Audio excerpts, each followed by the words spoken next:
across the UK. On DAB+, on your smart speaker, on your smart TV, and on your side. This is Talk.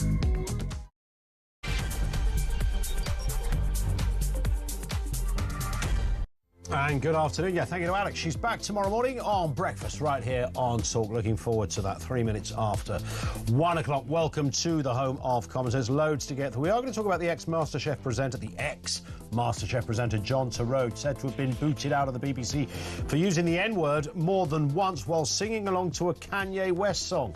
The song was Gold Digger. Look it up if you need evidence. We'll have more on that in just a moment. Is John Torode the victim of a woke witch hunt? Details to come. And protesters clash with police outside a migrant hotel in Epping during a second demonstration. This followed the arrest of a 38-year-old Ethiopian asylum seeker accused of sexually assaulting a teenage girl.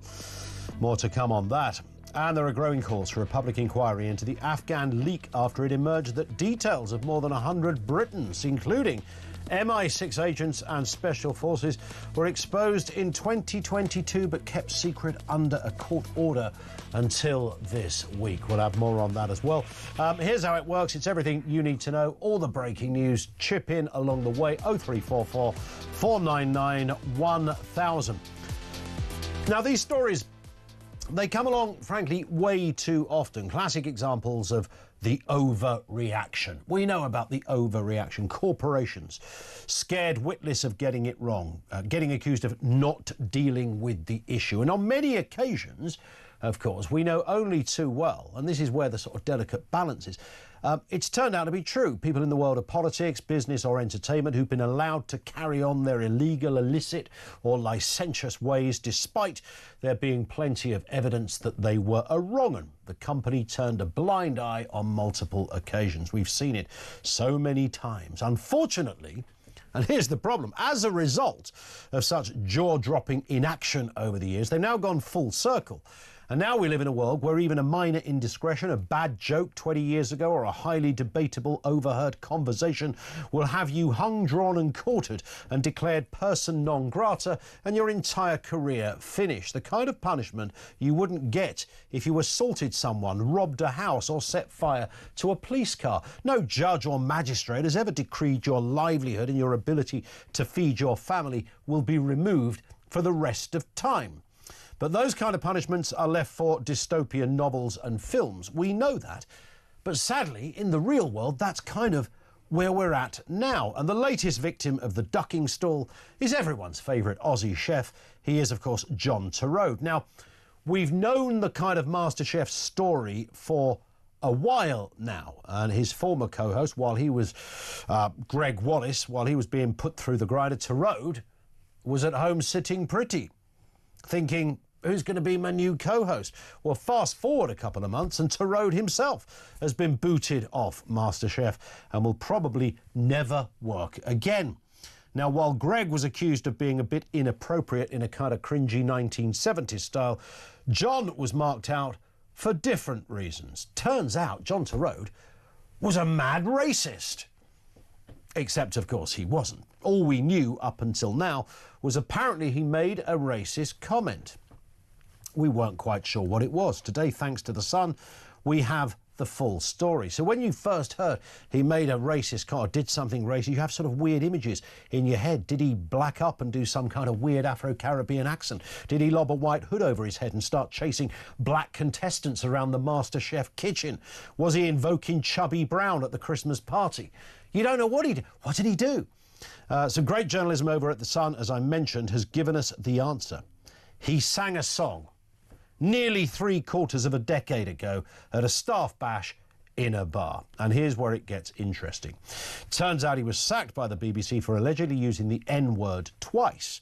He apparently repeated, this is crucial, lyrics from Kanye West's song Gold Digger, which contain the racial slur.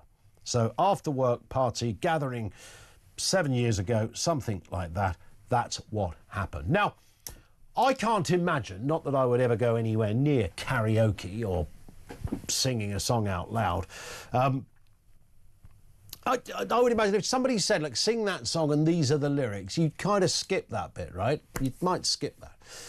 But I don't think there's a cat in hell's chance anyone would say that somebody who repeated a song that is already out there, and it's a massive song from a massive artist, it's well known, you can find it on YouTube, you find it on Spotify, you will have heard it played on some radio stations. That song, to repeat that song, is hardly the same as walking down the road, seeing a non-white person and shouting out the N-word. They are not just different things, they are entirely different stratospheres of what has happened here. But Mr. Torode, and in the world of the ducking stall, has had to walk the plank. Is he the victim of a woke witch hunt? What's your take on this? Because I got in touch with a mate this morning, a black guy, and said to him, what do you make of this? And his answer was exactly the one that I've just given. Now, that doesn't mean he represents all black people. There'll be different views out there, but I do want to hear from you, black, white, or any other colour for that matter, male, female, chef, non-chef, Australian, non-Australian, whatever your background is on this one, just riddle me this one. Is he the victim of a woke witch hunt here? There was talk that he could have taken a year off and rethink, and navel glaze, and go on one of those courses that cleanse your mind of such filth. I don't think his mind was riddled with filth. He sang along to an already written lyric from a very well-known, internationally famous artist. That doesn't make it a good look, by the way. In fact, it's a lousy look. You wouldn't have done it. I wouldn't have done it. You'd have got to that bit of the lyric and gone, well, hang on a second, I'm not going to read that out. Come on. Here I am, pasty white boy, reading that out. That would just look a bit weird, wouldn't it? Sound a bit weird. However, he did. It is a song. It's a legit song. You can buy it now, download it, bang, like that. You won't go to jail for downloading it, and you won't go to jail for singing along to it, unless somebody happens to hear you at a MasterChef after-work party. 0344 499 1000. Is Torode the victim of a woke witch hunt? Let's get a word on this and the other big stories of the day, and there are many of them, of course. Steve N. Allen, the broadcaster and the comedian, is with us. Afternoon to you, Steve. Good afternoon. I will not be doing any karaoke, just to put your mind at rest. Oh, yes. Do you ever go there, karaoke bound? Is that a thing you would you examine when out on a night? No, I mean, I don't know why people have made entertainment out of what would be one of my panic dreams. So, no, I don't know why people like the idea of that. Singing in public is up there with walking into work naked. In fact, if I had to pick one, actually, no, now I know what happened with Greg Wallace, I probably would not do the walking into work naked. It's very true, actually, yeah. The cringe factor of the karaoke thing is always there. I don't do it, and I'm not comfortable when other people do it as well. I don't know what's funny about somebody singing a song badly. No, and when you walk past a pub and you can hear it going on inside, and it just seems half singing, half fight. Do you know what I mean? It's got that vibe to it. Let's start then with this story. It's been revealed MasterChef host John Torode was sacked after singing that Kanye West song, which features the N-word. In case you're not familiar with Mr. Torode, this is the man in question. As a rhubarb lover, I want more rhubarb, I want more juice, but I want more of that rhubarb. There it is. I don't think we were wondering in the office whether the word rhubarb was some kind of, I don't know, you know, some kind of parochial subword for something else. But no, it was talking about rhubarb there. You know, we live in a world where we have to examine all of these possibilities. But he's gone now, and this is apparently what happened. He was singing a Kanye West song. Do you fire a man for that, Steve? Sweet mercy, no. Because now we've got a situation where you can't make a sound from your face without losing your job. Context, of course, is appropriate. Look, here's a phrase that is problematic historically, right? Let's invade Poland. And yet when I say it, and often just as some sort of silly joke or whatever, but when Hitler said it, it was different. You see how context really means whether something's a crime or not. And now, to be fair, in John's defense, when he was giving his defense, he said he's sure he wouldn't have sung the explicit version. He said he only knows the radio version. Now, I think you could guess the explicit version. I don't know if you know that song.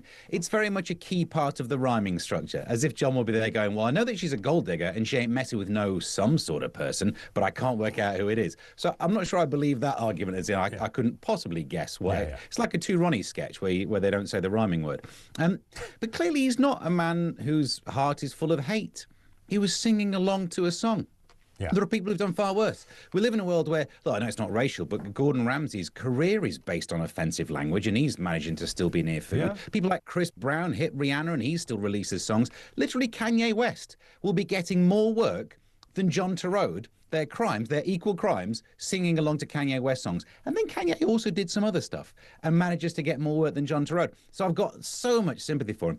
It's just because he was wrong time, wrong place. There's no way this wouldn't have been anything if it weren't for the BBC lurching from one crisis to another crisis, recently going through the Greg Wallace. And it's not even just the BBC's fault. When he did that Instagram post saying it's just middle-class women of a certain age, that was the moment of career implosion. Mate, who do you think watches MasterChef? Yes. Do you know what I mean? That's like Drone Monthly magazine having to go at divorce dads. And it is interesting. Look, when you and I used to go to those incredibly, manic BBC Radio Kent parties on a Friday night, lots of people were doing stuff, and I mean legal stuff, dancing on tables and singing away. And if somebody had handed us a little sheet and go, come on, boys, sing along to this, you wouldn't go there, right? You'd look at it and go, I'm not going to sing that out, am I? That would just be not good. But that would be... So, yeah, it might have been idiotic and a bad decision on his part, but it's a very different thing from mooching down the street and seeing a black guy and shouting out the N-word. Then you fire him out of a cannon, but he didn't do that. I am reminded, however, and I'd totally forgotten about this till it was said to me this morning, a mate reminded me of it. Anton Dubek, back in 2009, said the P word, and not in a sort of ambiguous way. I mean, this was completely unambiguous. Leila Ruas, who was his contestant, he was the dance partner, she was the celebrity, walked into a room. Apparently she'd had some makeup on, her face looked a little bit darker, and he said to her, "You look like a..." and he used the P word. Now, that's unequivocal. That is, like, there's no way around that one. Sorry, Anton, you went bullseye on the bad language, racist language thing. And they didn't fire him. To the BBC, they said Anton Dubek has apologised unreservedly to Leila, who's accepted his apology. Everything's fine. Said Leila, we've been rehearsing since then. We've done a few dances since then. And I just want it to be forgotten and move on. And the BBC had nothing more to say on the matter. Even though earlier in the year they'd fired Margaret Thatcher's daughter Carol, do you remember that one, in the green room, because she made a golly joke about a tennis player's hair, saying it looked like her old toy. She did get fired. So we can't say that Anton kept his job because 13, 16 years ago, whatever it was, they didn't fire people back then, because they did, because they'd fired Carol Thatcher. But then she was the daughter of a witch, so that's probably why. Yeah, I mean, literally Justin Trudeau managed to work out the rest of his political career and did something far worse, probably idiotic, again, maybe not from a heart full of hate. Oh, yeah. But for what the crime He seems did the to be here. blackface thing, didn't he? He did, yeah. The pictures are still out there, and every so often they circle. So there were two incidents, weren't there? There was the singing along to and apparently using the phrase to. This is another. We need to look at this. The second case, he used allegedly, and they've substantiated it, used the word to someone who was not offended, but someone who overheard it complained. Yes. Look at the world we're living in then. So that, again, it means you can't make a certain sound in a space that will offend no one. Yeah. You can't do that just in case someone manages to hear it and goes, well, and then complained. John was not told about it and only found out that the complaint was made like 7 years later. Recently, he found this out. I don't know. It whiffs of something else, doesn't it? Well, I mean, it's possible Torode was having this very conversation that we're having, Have you heard that song, that Kanye West song? It goes like this. He says the word and it goes, that's unbelievable, isn't it? I don't know. It could have been anything. The fact is, it was 3/4 of a decade ago. He hardly remembers it, and it certainly wasn't used as a racial slur. And could just result in an HR going, come on, don't do that again. And he'd say, I don't remember doing it, but I won't do that again. That's all it needed. That's all it needed. And that's the problem. Let's move to this story. He is Australian, though, just to finish. For balance, he is Australian, so probably a bit racist. Kidding. Probably quite a lot, actually. Yeah, that's true. Yeah. He would have probably been made Prime Minister in Australia on the Aussie version of MasterChef. Hey, you seen that Torode, mate? He's fantastic. Get him on there. Yeah. And now the news at 7 tonight with John Torode.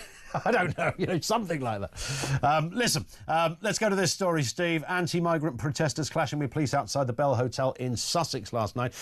This was after an Ethiopian asylum seeker, was arrested. Can't say much more on that. The Sun has reported hundreds of asylum seekers, though, in taxpayer-funded hotels being charged with serious crimes. Let's hear from the journalist who broke that story, Julia Atherley. There were 29 cases related to sexual crimes, including 7 alleged rapes, 1 proven incident of exposure, and 1 of attempting to engage in sexual communication with a child. A further 64 violent-related offences were recorded, including common assault, GBH, ABH, possessing a knife, possessing an imitation firearm, and others. At least 5 asylum seekers who had been staying at taxpayer-funded hotels appeared in court yesterday for charges including sexual assault, assault by beating, and theft. In one case we attended, an Ethiopian man is accused of trying to kiss a 14-year-old schoolgirl in a town centre just 8 days after arriving in the UK on a small boat. And Julia will join us later in the programme on this. Look, no one's going to defend, Steve, the kind of elements that you see at any of these sort of protests. We saw it in Southport, where you start throwing bricks at police officers' head and try to set fire to their van. I don't know where that contingent comes from. They seem to pop up very quick, whether they get on a coach and go, oh, yeah, it's all kicking off in Sussex, let's go down there. I don't know whether it's that or what it is, but you have to understand the anger that people have. Because on one hand, we're told these are the most vulnerable people in the world, escaping a tyrannical regime and a war zone. They're very delicate people because they've experienced horrors, their family possibly wiped out, and so they need looking after. And then you hear stories like this. The anger is palpable and it has to be understood. Yeah, and it is possible to hold 2 thoughts in your head at the same time. For most of us, we can consider 2 things to be bad without one getting knocked off the table of things that are bad. This is the world we live in, isn't it? That if you get 2 things are bad and you can say one's worse, people think, what, you're saying the other one isn't bad? No, that's not even how language works. You don't understand it. Yeah. I mean, I remember the simpler days when we used to not like people who were sex offenders. It felt quite easy to know who was the wrong 'un. It would be the sex offender. You do something a bit dodgy on a sex thing, you're a wrong 'un. We know who to hate. But due to some sort of complex system of intersectionality and also no nuance, we end up in this weird situation. There was a quote in the story from the police, which has blown my mind ever since I read this earlier today. Because of some of the dodgier side of the protests, the police felt it necessary to say that criminality will not be allowed on our streets. Well, maybe you should have said that to the people at the start of this story. Yeah. How do they not see that staring them in the face? You're causing more hypocrisy, which is going to cause more anger, and then things like this are going to happen. Big problems here. We're going to look at that story in more detail later. Steve, stay with us. Loads more to come. Steve and Alan with us on the programme. We are going to talk to various voices as well on that story around John Torode, because it's not really just about Torode. It's about a kind of wider question of the world we live in. Ken Hines is going to join us, CEO of Communities Against Violence. He speaks on these kind of issues. Tom Slater from Spiked Online. Kevin Barnett, the employment lawyer. Has Torode got a legal case on his hand against either the production company or the BBC? Details to come. And that question to you: is John Torode the victim of a woke witch hunt? And also your views and opinions on the violence outside those migrant hotels as well. All the full details to come. Lines are open. This is Talk.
But it will take a catastrophic event, I fear, to get people to agree to move it to Hyde Park. And you're right. And you listed some of the additional features that could be implemented in the park, including public lavatories.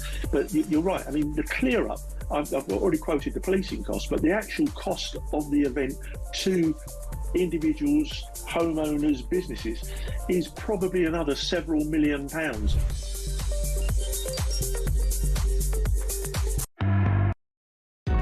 Across the UK, on DAB+, on your smart speaker, on your smart TV, and on your side.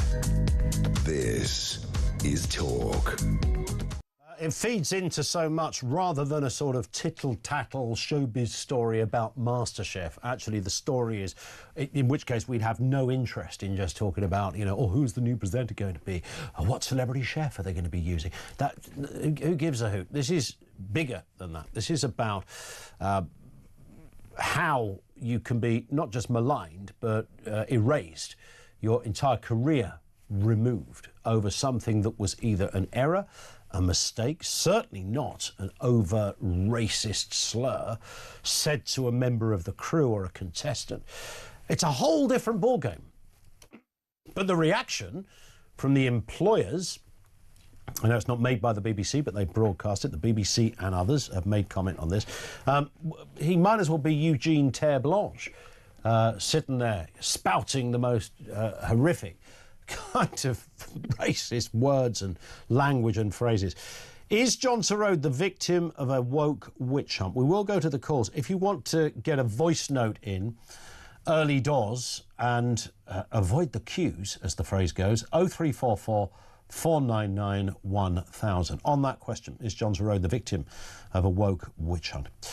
We've got Steve N. Allen with us, the comedian and broadcaster, on a variety of stories, including this one, Steve, not going away. We now know that more than 100 British Special Forces troops, MI6 agents and military officers were named in that leaked Ministry of Defence data breach. Let's remind ourselves what Keir Starmer had to say on this very issue during PMQs this week. There's always been support across this House for the United Kingdom fulfilling our obligations to Afghans who served alongside British forces.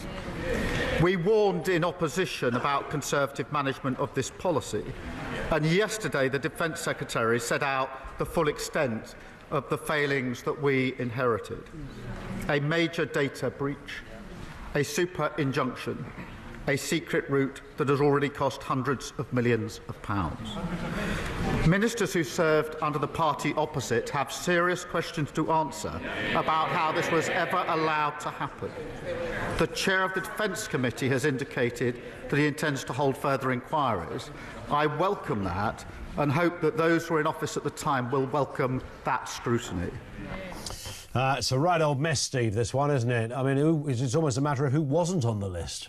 Yeah, I mean, I'm legally not allowed to see the list yet, but if I do and find myself on it, wouldn't be incredibly surprised. There is probably, I mean, Donald Trump might be on this and the other list that he pretends doesn't exist.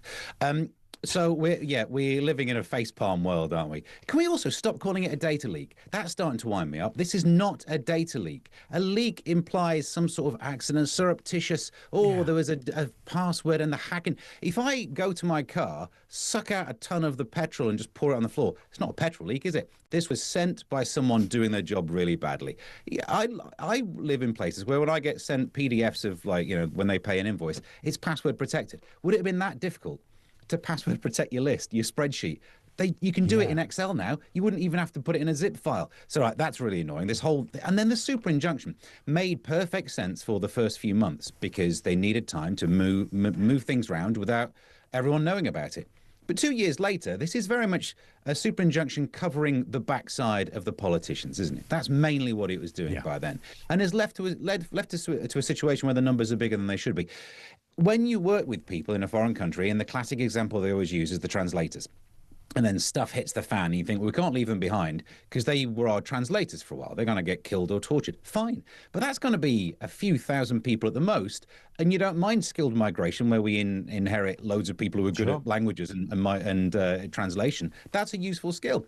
But because of this super injunction, you had a situation, and the other mess, where you just, it's hundreds of thousands of people who are heading in that direction. Who knows how big this list is? Because then, for fear of there not being a court case where you want people to find out about it, you have to let everyone that's applied come to the country. How could they have made this mess into such a big mess? It's worse than it needed to be. Well, if you're on the list, you could be in for a bit of a ka-ching windfall, a share of £1 billion, don't you know? So we'll see how that one goes. Final one here, Steve. Today is the summer holidays. I know your kids are not of school age, but, you know, nonetheless, it won't be very long before those long 6-7 week breaks begin for you. Over half of parents say 6 weeks is too long and would back cutting it down to 4 weeks. And boy, are they absolutely right. I mean, it's either very frustrating, very expensive, or usually a mixture of the two. Trying to entertain kids for 6 weeks is an art form in the 21st century. Yeah, and we can all do the, you know, local radio version of, do you remember the good old days? Where, and look, they were. Summer holidays were great. But here's the serious, boring thing. And I know you don't hire a comedian for the serious, boring thing. Educational and attainment suffers during the summer. And do you know who suffers the most? The poorer families, the struggling families. So they've for years, they've proven this. You can get that educational gap to narrow, but then you have a big summer holiday, and when they come back, the posh kids, the middle-class kids with the parents who just absolutely love to read to Jasper, doing really well, and then the struggling families don't. You make that gap shorter, the kids will benefit. And all the coverage I've heard about this is about what do the parents pay, what do the parents feel, what do the teachers feel. No, the answer's about what the kids benefit from. The kids would benefit from a shorter holiday. Simple as that. Yeah, it's not hard to kind of understand. And I can't work out either. I mean, presumably teachers get paid, you know, all year round. They don't surrender their pay packet during these holidays. So all you'd be doing is cutting short the main summer holiday for 2 weeks. You might nip a week off Easter, because sometimes that can be 3 weeks or thereabouts. I mean, it's really rather simple. That said, in some other countries, as I understand it, the summer holiday is about 4 months. About 3 months, I think. Yeah, but it doesn't necessarily mean that country's doing well. You know what I mean? We're doing all right in terms of our economy, aren't we? You know, we don't want necessarily. Let's not aim to be one of those countries that achieves nothing. The survey was great because I think parents would like it to be a 4 week break, which is still a long break. Do you know what I mean? You still get to do all of those fun summer things. Yes, there's an argument that holidays would get more expensive because demand would be in a tighter gap and supply wouldn't increase. But life can't just be about the holidays. It's got to be about the education. But the teachers like the idea of a 5 week holiday, but one of the other holidays would have to get bigger. They did not want to sacrifice any of their holiday. Absolutely. You've got plenty. Yeah, they love it. They love it. Listen, Steve, thank you as ever. Have a cracking weekend. Steve and Alan, comedian and broadcaster, with us on the programme. Thank you to him. Over to you. Is John Torode the victim of a woke witch hunt? Your comments on the protests outside the Migrant Hotel in Sussex. Thoughts on that as well. And summer holiday, 6 weeks, it's a bind. And if you're not flush financially, that becomes even more tricky. You know, back in the 70s or the 80s, you could kind of make it work because you didn't know any better. Now, everything you want to do is going to cost in some shape or form. Thoughts on that too? 03444 499 1000. You can message 87222. It's 1:30. This is Talk.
across the UK, on DAB+, on your smart speaker, on your smart TV, and on your side.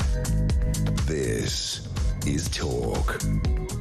Gone. 1:30. This is Talk. Is John Torode a victim here? A victim of a woke witch hunt, as the phrase goes? 0344 499 1000. On that very question, here's a voice note from Lee. I think John Torode has just become a victim of the woke people that offended for other people. Just keep your nose out. Just worry about your own lives. Leave other people's thoughts and feelings to them. Let them make their own decisions of what they feel's good or what's bad. Don't get involved in somebody else's thoughts and feelings. And this is on the back of the story that MasterChef presenter John Torode has been sacked by the BBC for allegedly using the N-word twice. He's accused of quoting Kanye West lyrics at an after-work event and repeating the slur to a colleague. Torode denies the claim but says he's utterly devastated by the allegations. We'll talk to Kevin Barnett, the employment lawyer, in just a bit. Tom Slater's going to join us too, editor of Spiked Online. First, Ken Hines, CEO of Communities Against Violence, regularly helps us out with these kind of stories. Afternoon to you, Ken. So, is it right that quoting the lyrics of one of the biggest artists in the world should end your career? I don't think so. But nonetheless, it's in what context that was said, because personally, they've had an investigation. After all, we're talking about the BBC, the flagship of all media, who would have done their due diligence that I'm trusting in, and felt that this was severe enough not to give him a warning, but to dismiss him instantly. So I'm trusting in the procedure that's been used. Why are you so trusting of that, Ken? I mean, we know that the BBC, and others, to be fair, but the BBC, some very high-profile cases where they've missed a trick when it comes to catching a wrong-un, and people have been able to carry on with whatever it happened to be, and almost unchecked, with jaw-dropping ineptitude from the BBC. And now it seems they've, perhaps in order to address that and go, oh my goodness, we've been told we're not quick enough to catch the bad guys. So here's John Torode. He said something, he quoted or sang a couple of lyrics from a Kanye West song. Somebody apparently then overheard him talking about it. It was 3/4 of a decade ago. What's the best result? Oh, let's remove the man's career. It's a bit over the top. How could you trust that? Yeah, the way that you've just put it out, yes, it sounds really trivial and small and insignificant, particularly if it wasn't directed at somebody else. But I cannot believe, like you and myself, I don't have the information at me, but I can tell you it has to be a bit deeper than that from where I'm standing, because the BBC knows the spotlight's on them. Right? Well, so that's why, isn't it? That's what he's the victim of, isn't it? No, not at all. That's why they have to be much more mindful of any consequence if this was to get out the real truth about what went behind. Because I believe in this situation it had to be directed at somebody and not at their backs, but they've been said in a way that was a message was to be put across, and that came across probably in the investigation. This is why where we are here today, that amounts to gross misconduct, and sorry, but he's been in that position. He should know better. Well, look, listen, I said at the beginning, Ken, if somebody had said to me, right, we're going to do a drop of karaoke, we're in a bar, hands me a sheet of A4 with a load of lyrics on, one of Kanye's biggest hits, sing that. At the minute I got to that line, I would go, well, hang on a second, of course I'm not going to sing that. Why would I sing that in a bar in front of people? Why would I want to sing it at home? I wouldn't want to do it. I'd be uncomfortable. So I would question his judgment on that. Maybe it's a generational thing, I don't know. But most people I know would simply go, no, you're not going to get me to do that. However, it's not the same as walking down the road shouting the M-word at somebody. Clearly, that's a different thing. And it does sound to me, I'm only going to come back to that same point, really, Ken, that the BBC, oh, look, it's got all the components. We're in an iffy world.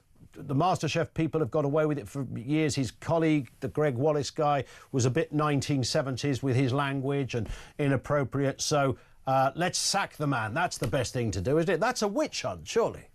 No, it's not that way at all. Why is it not that way, Ken? No, because I honestly think at the end of the day that what's been said, it's come out quite clear, once again, that it was directed at an individual. Who said it was directed at an individual? Because if it was just a general thing that he's putting out there, that some sort of lyrics that he's reciting, then anyone with a bit of common sense would see that. But if you look at the imbalance between who he is and the person who was offended by it, the imbalance will mean that John felt that this person here was junior to him and insignificant to the whole program because he was the star. So you're going on the sort of balance dynamic thing that often gets talked about in the workplace. I mean, I do understand that if the CEO starts chatting up the work experience girl, the work experience girl feels quite vulnerable. Oh, I better go out for a coffee with him because there's, I've got no other choice. I get that kind of concept, but is that? Yeah. I mean, this sounds like a bloke in a pub singing a song or in a bar, and somebody overheard it. Somebody overheard him trying to contextualise it, and then they got offended. No, I don't think there's anyone that's come forward who's... And if somebody is offended, so what, Ken? So what? So he's probably... Somebody could have overheard him making a slur about somebody else behind their back. But that would be... But I don't know how that would feed into the singing the Kanye West song. Well, whether he just took that... I don't even think he probably know who Kanye West is. He probably know who he was married to, Kardashian, but and I say quite clearly, he's not of that ilk, Kanye West. So why would he then pick a lyric from there? It just doesn't make sense. You're trying to make it look like insignificant what he did to compare to what the outcome. But it might have been insignificant, and a very, very kind of, scared, witless BBC have gone, oh my God, it's he used the N-word, and, we already know that Greg Wallace is a bad man because he does Jim Davidson material, so we better, let's fire the other one as well. That's more likely. That's what's happened here. It's a witch hunt, Ken. You know it. I beg to differ, and I've said well done to the BBC. Because they know they're going to get this for removing a man's career. You think that's okay? Look. His ability to earn a living, Ken. No, not at all. He will bounce back in other guys. Yeah, this is just one aspect of his overall empire that he's got, and I've got every confidence that he will bounce back. Listen. We've got to hold ourselves responsible for some of our action. I've had to do the same thing. I've had to step down from being in a position of responsibility because I acted improperly. I lost my temper, and rightfully so. I had to reflect, and my reflection said that I needed to step back. Okay. Sometimes he needed a little coaching just to step back, to say, come on. Do the right thing. All right, Ken, on that point, thank you. Always good to lock horns on these things with Ken Hines, CEO of Communities Against Violence, who is a regular with us when we discuss these kind of issues. Tom Slater is the editor of Spiked Online, has written a really interesting piece on exactly this. And I think you really reflect that sentiment, Tom, that this does sound like a witch hunt. I mean, it certainly feels like one. I think the phrase that most comes to mind at the moment is scapegoat. The BBC have a tendency to underreact to scandals and then overreact when it's far too late. So you saw it with Greg Wallace. Rather than telling him 10 years ago that maybe he should stop making lesbian jokes at 9 a.m. in the morning on a shoot, they let it run and run and run and run until they have to sack him ostentatiously. And then John Torode just kind of gets caught in the riptide of that. There's also the point about, whether or not this actually took place. I don't know if you can perfectly remember what you did or didn't sing along to 6 or 7 years ago, but I don't think I could. And it seems like from the reporting, this was someone who overheard him doing this. This is not someone who he was talking to and took offence. Yes. And the final and probably most important point is, does anyone seriously, genuinely think that even if he did say this, that should be a sackable offence, that should be a cancelable offence? It's something that maybe might have perturbed people around him. They might have said, don't do that around me. And that would have been the extent of it. We all know in the real world this is how these things are negotiated. Words are used in certain contexts, and there's clearly a difference between hurling that word as invective racism in the street and quoting it from Huckleberry Finn or reciting it from a Kanye West song. Yet we're encouraged to forget that whenever these scandals come up, I suppose. 100%. And of course, this is at the time when the BBC are dealing with the fallout of Glastonbury and the whole Bob Villain thing. And, they didn't react. They should have reacted. Hugh Edwards, they didn't react, they should have reacted. Greg Wallace, as you rightly say, took years, didn't react, they should have reacted. And then, along comes Torode, and somebody remembers, oh, there was that time in that bar in Soho, we were in Dean Street, I remember, yeah, and he was like singing a song. Yeah, I heard that. Yeah, it wasn't very good, was it, John? And it's like this sort of second or third hand account of what may or may not have happened, which the bit that everybody agrees on was him citing the lyrics of a well-known song from one of the biggest artists in the world, a song, by the way, which you could download freely and legally on Spotify, Apple Music, or on YouTube right now, and even hear it played on some radio stations. No, absolutely. I mean, also, given where Kanye West has gone in his career, there are probably much worse lyrics he could have recited. So I was going to say, that's a very good point. Over time. But in a way, what worries me, I mean, I think John Torede's been treated very badly here. And I think he has just been kind of thrown under the bus to try and make up for other failings. You're exactly right to bring up the Bob Vylan example. If there is a problem with racism at the BBC, I would wager it is not John Torode maybe reciting a lyric 7 years ago, given what happened at Glastonbury just a few weeks ago. But also what I worry about is the way this is kind of percolated through society. There have been cases of people being sacked from their jobs because they quoted that word in an anti-racism meeting entirely in good faith.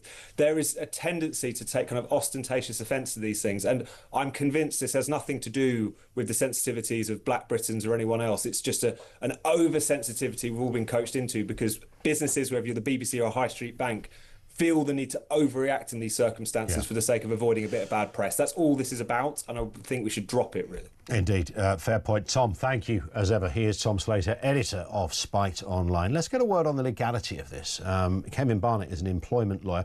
Kevin, afternoon to you. I mean, it's a bit foggy, this, so we might have to sort of slightly hypothetical, because, you know, we can't 100% stick our hands on the good book and say this is exactly what happened. But taking the information we do have, a man is seen singing a song, or partly singing a song. It's got a very offensive word in it. We're all agreed on that, and loses his job. Now, I know the BBC were not the direct employer, so there's an issue there. The production company was.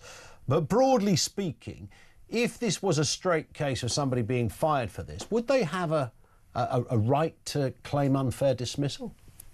Well, potentially, yes. As you say, there's a lot of grey areas around the edges. It's very unlikely that, in fact, John Torode was an employee of anybody. True. Most people within the entertainment business have some sort of management company or whatever that sells their services to the production company, who then sell their program to somebody else. And you're all under a contractual relationship, which is as far from employment as you can possibly get and still be legal with HMRC as a rule. So from a practical point of view, yes, if he was an employee and he had used an offensive term, there is a possibility that he would have been dismissed. And there is a possibility that that dismissal may have been unfair, because it's what the circumstances are at the particular term. Now, in this case, as I understand it, it's something that was said 6-7 years ago. We don't have an exact date for when it happened, or indeed an exact year, somewhere between 2018 and 2019. But that doesn't necessarily create a defence as to when it was done. There have been cases. I think your previous interviewee was talking about cases where people had been removed from their position for things they'd said a number of years earlier. And there's certainly been cases in the Employment Tribunal where people have posted items on social media 3, 4, 5 years earlier, which have subsequently come to light, and the employers have been found to have fairly dismissed them. But each thing turns on its own facts. In what context was he saying this? Who took offence? Was it something that the employer is entitled to look at? Now, in John Torode's case, he's a public figure. He is on television. There is a risk of him using a word of that nature, bringing the BBC or indeed Banijay into disrepute, and therefore it may be a fair dismissal. It's a very grey area, Ian. Yeah, I can see how legally it would be a bit of a minefield in that respect. The wider point that you touched on there, though, Kevin, is that kind of historic social media stuff. I don't know whether there is a kind of a behind-the-scenes sort of legal discussion going on. As you know, is there a line that could be drawn, you know, in terms of years? I mean, there's certainly things that you couldn't be investigated for X amount of years later in legal terms. What about in terms of stuff you'd said years ago. I mean, if you wrote something when you were 12 on Instagram and 10 years later you get a nice job as, I don't know, the PR officer at the local rugby club, and they suddenly find that you'd written, you know, oh yeah, most rugby players are unfaithful to their wives, or, you know, horrendous stuff. I don't know, some sort of ribald male rugby type humour. I mean, should you really lose your job for that? But that's exactly what is happening. Yeah, and, you know, unfortunately, there is no cut-off point, no line in the sand which says something you did 10 years previously is never going to be looked at by anybody. The difficulty with all of this is it's very nuanced, and, you know, it's about what the risk is to the employer. Quite clearly, in certain roles, in certain jobs where nobody is ever going to see you, you're not known publicly, nobody knows what your job is, then realistically it's probably not going to be ever deemed as fair to dismiss somebody for something they said 10 years ago. But if you're a very public figure and have done something very stupid, just coming to mind was it Prince Harry that was dressed up in a Nazi uniform? Yep. And that had been something he'd done 10 years previously, and was all over the press for very many months. So, as I say, it's very nuanced, and it's very dependent on who you are and what the risk is to the employer. And that's quite often what the courts have to take into account. Is it reasonable for the employer to deem it as causing a problem? Great stuff, Kevin. Thank you. Very thorough responses as well to that issue. Kevin Barnett, employment lawyer, with us on the programme. It's the intriguing bit, as you well know. I couldn't give a hoot whether MasterChef stays or goes, or who the hell presents it, for that matter. I think I saw 10 minutes of one once when somebody fried a lobster and then cut it up very badly. But that's my only real experience of it. What I'm interested in is the witch hunt factor. It is, as Tom Slater just said, or the scapegoating factor could be something in there as well. The sense of kind of synthetic outrage, and whether it's the bit, we can't possibly use this man again because he once said this word. You'd probably find a history teacher or a sociology teacher who would have used that word within a context. It's a lyric to a song from a very well-known artist. That's why or how he used the word. Is this a woke witch hunt? I think it probably is. Alison says, bringing the BBC into disrepute, I think that ship sailed a very long time ago. That's it. I think they've just thought, oh my God, we had the, you know, somebody makes the point here rather brilliantly. It was Paul in Belfast who said, firstly, who is that idiotic Ken? Sack Torode for singing a song 7 years ago, but allow anti-Semitic chants for 40 minutes on live TV, and allow the BBC News head of news to spread lies about Hamas. The BBC is finished. But it's on the back, that's what's happened here. They've gone, oh my God, we're completely in the doo-doo when it comes to our credibility. What do we do? What do we do? We've got the head of, literally the head of news, does not know what constitutes Hamas, a terrorist organisation, doesn't know that and tells her staff what she thinks it is and gets it wrong. You've got the whole Bob Villain thing banging on about killing Jews for 40 minutes. But what do? I know, we'll sack the bloke from MasterChef. Wow. 0344 499 1000.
Conservatives failed to do this in government, and that's why we're out of government, but Labour are far worse. So the Conservative Party, my party, has to really take this seriously and take a radical plan forward if we are to ever win back the confidence of the British people. But as you've rightly said, Alex, the lawyers are already chasing this. I mean, potentially this is going to cost us huge sums of money because the lawyers will now take it to the very end and try to squeeze as much money out of the system as they can. Across the UK, on DAB+, on your smart speaker, on your smart TV, and on your side. This is Talk. Quite timely, actually, some breaking news. Irish rap trio Kneecap will face no further action following their Glastonbury performance on Saturday, June 28th. This is going to Avon and Somerset Police, so nothing to see here, but plenty to see over there on the set of MasterChef, where you're walking the plank by the hour, it seems. We'll talk to Steve in Leeds in just a second. Let's get a voice note on the Torode debacle. Here's Kate. I think John Torode should never, ever have been sacked. I mean, what are the BBC thinking? I mean, 10 years ago, whatever it was, and he said he sang a song and he's getting sacked now for it. But yet you've got that vile singer from Glastonbury spouting kill Israeli people and everything. They're just BBC are just horrendous. I hate them. I absolutely hate them. And I hate this country. I actually hate my country now. It's getting beyond a joke. People are feeling that. I mean, genuinely feeling that. You could apply that to a story like this. You could apply it to the story of the protests outside the hotel. I mean, there's a real narrative. It's not just whirling around. It is at the point of eruption. Hence the reason why many people are just looking at the major parties and going, no, sorry, you're all rubbish, you're flipping hopeless. None of you are going to do it for me. Steve's in Leeds on Torode. Steve, what have you got for us? Afternoon, Ian. Yeah, Afternoon. Just a couple of quick points. This all started with Max Clifford several years ago, when a lady claimed he'd touched her up in a lift 20 years earlier. No evidence, no video, her word against his. Yeah. He went to court and ended up in prison for that. Yeah. Well, he ended up in prison for lots of other things as well. He did, but it was all historic claims. Same with Cliff Richard. That guy came on, claimed he'd been abused by Cliff Richard and a couple of lords. We had a massive police investigation, which Cliff Richard ended up being taken from his house by helicopter. Again, it ruined his life and ruined his career. And what I'm saying is there should be a statute of limitations. If somebody upsets you that much that it takes 8 years to remember it, we should be saying, look, if it's something like hurty words, he said, she said, you've got 6 months. I get. Is it fair to say? Yeah, that makes sense when we're talking about stuff like this. But when you're talking about serious sexual offences, where somebody might have, you know, a victim might have thought, I just can't talk about this. There's no chance I'm ever going to be believed against, you know, some huge towering figure, politician or a famous celebrity. Is that not a little different? That you'd be allowed time to, you know, when it felt like you hear other people start to report it, and you go, right, now I can report it. Yeah, but the thing is, Ian, bear this in mind, racist behaviour isn't something you do once in 7 years. So when you look at these cases where people claim abuse, you find that there's a history of that going on time and again with the same person. Possibly, yeah. John Torode has apparently used this word a bit, he's racist, right. So for the last 7 years, can anybody tell me if they've ever heard him mention a racist comment? Because if they haven't, that tells me he's sung a song, he said an inappropriate word, but the man's not a racist. Well, indeed. So why would, So why would you take away his livelihood? I mean, it's incredible. Listen, Steve, thank you very much indeed for that. And I should say, for clarity, Max Clifford, and I understand the point that Steve was making, Max Clifford was a serial wrong-un, a habitual, horrendous, beyond disgraceful sex offender. And he was somebody I met a number of times doing this job for a living. And like all of those guys, you know, comes in driving a big old Bentley. He's a socialist, by the way, driving a Bentley. But underneath it all was a horrific, abusive sex offender who genuinely used his power in order to make things work for him, not for his victims.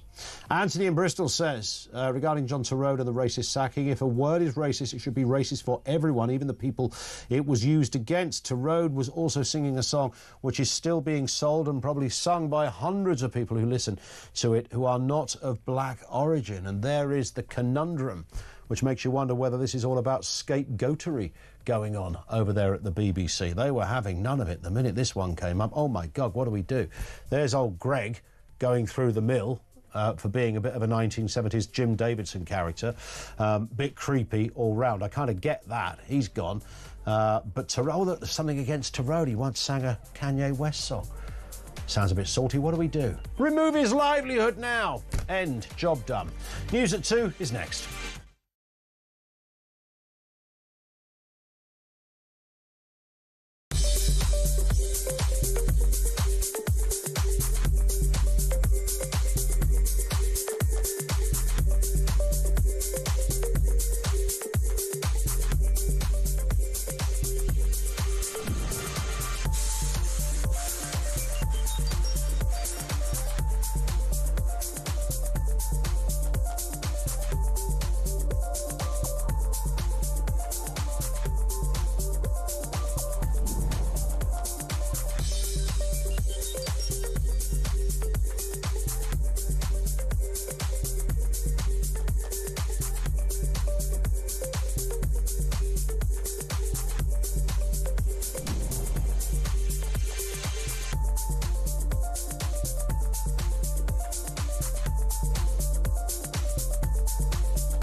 Across the UK, on DAB+, on your smart speaker, on your smart TV, and on your side. This is Talk.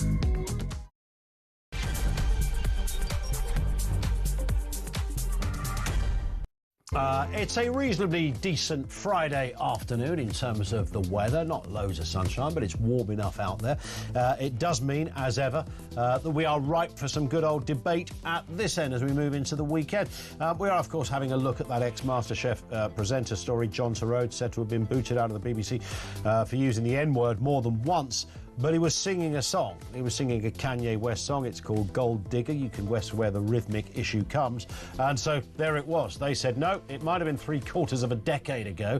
No one specifically, somebody overheard something. But that's enough to relinquish your career, Mr. Torode. Take him down.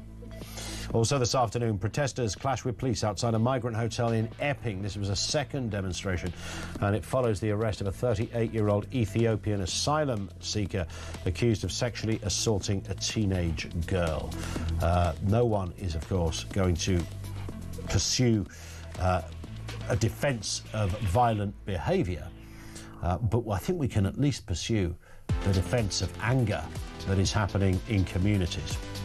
And facial recognition cameras will be used at this year's Notting Hill Carnival for the first time after 8 stabbings and 2 killings last year. Good, it's a carnival we're talking. 8 stabbings and 2 killings? Oh, where was that? Some crime organisation? No, it was a carnival. Police aim to scan for serious offenders and boost safety, but that, of course, presupposes you're on the list of being a previous offender. We'll have more on that as well. Everything you need to know. All the breaking news right here on Talk 0344 499 1000. Reference the school holiday. Linz, who's... is it Linz? With the school holidays should have similar plans like Spain, where there is an affordable school summer camp so kids have fun places and parents can still work. From Linz. Somewhere in school, we don't know where. Graham says, I'm 68 and most of my friends are similar age. When we are out socially, we constantly watch our P's and Q's. It's become hard work relaxing and enjoying our nights or days out. We come from a generation where we would have good banter and a good laugh. If I was 20 years younger, I would leave this country. I used to love Britain. There it is again. That's from Chirpy Graham. Thank you. Thank you, Chirpy. Glad to hear it.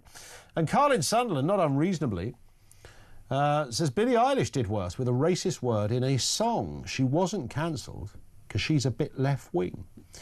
I'll say the word in context. She used the word chink in a lyric. Now, that would be troubling. I mean, Kanye West, along with other black rap artists, will always have the license of, you know, I can use the N-word. I can use it. You know, a white artist, Eminem, couldn't use it, but I could. It doesn't really fall into a fairly authentic or intelligent position for me, but I can't do anything about that. And I know many black people who don't agree with that either, who would say, no, sorry, there's no place for that word. Not even in kind of street slang where you replace the ER for an A and that kind of nonsense. No, there's just no word for it. But his defence would be, well, I'm a black guy, so I could use it. Billie Eilish would not be able to use that defence. I mean, her defence is that she's telling a story and it's relevant to that. Well, I mean, could I not do that now? Could I not tell a story of when I was at school and stuff that happened in the kind of 70s and 80s?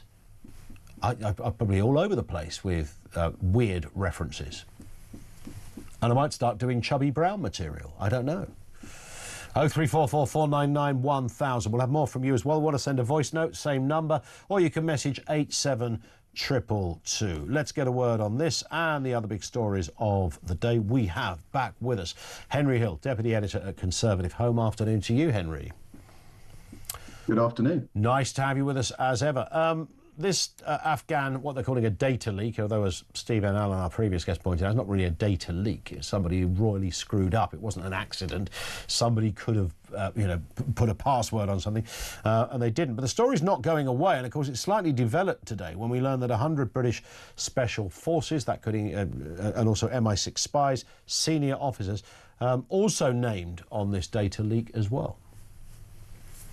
What were they doing on the same spreadsheet? I mean, I know it's not probably the biggest concern when you're thinking about oh my God, somebody leaked all this information and then we were blackmailed and everything else. That's all obviously much worse. But you just have to think the insight it gives you into how the state organizes itself and looks after sensitive data, that apparently there was just some big spreadsheet, presumably titled spies, collaborators, etc.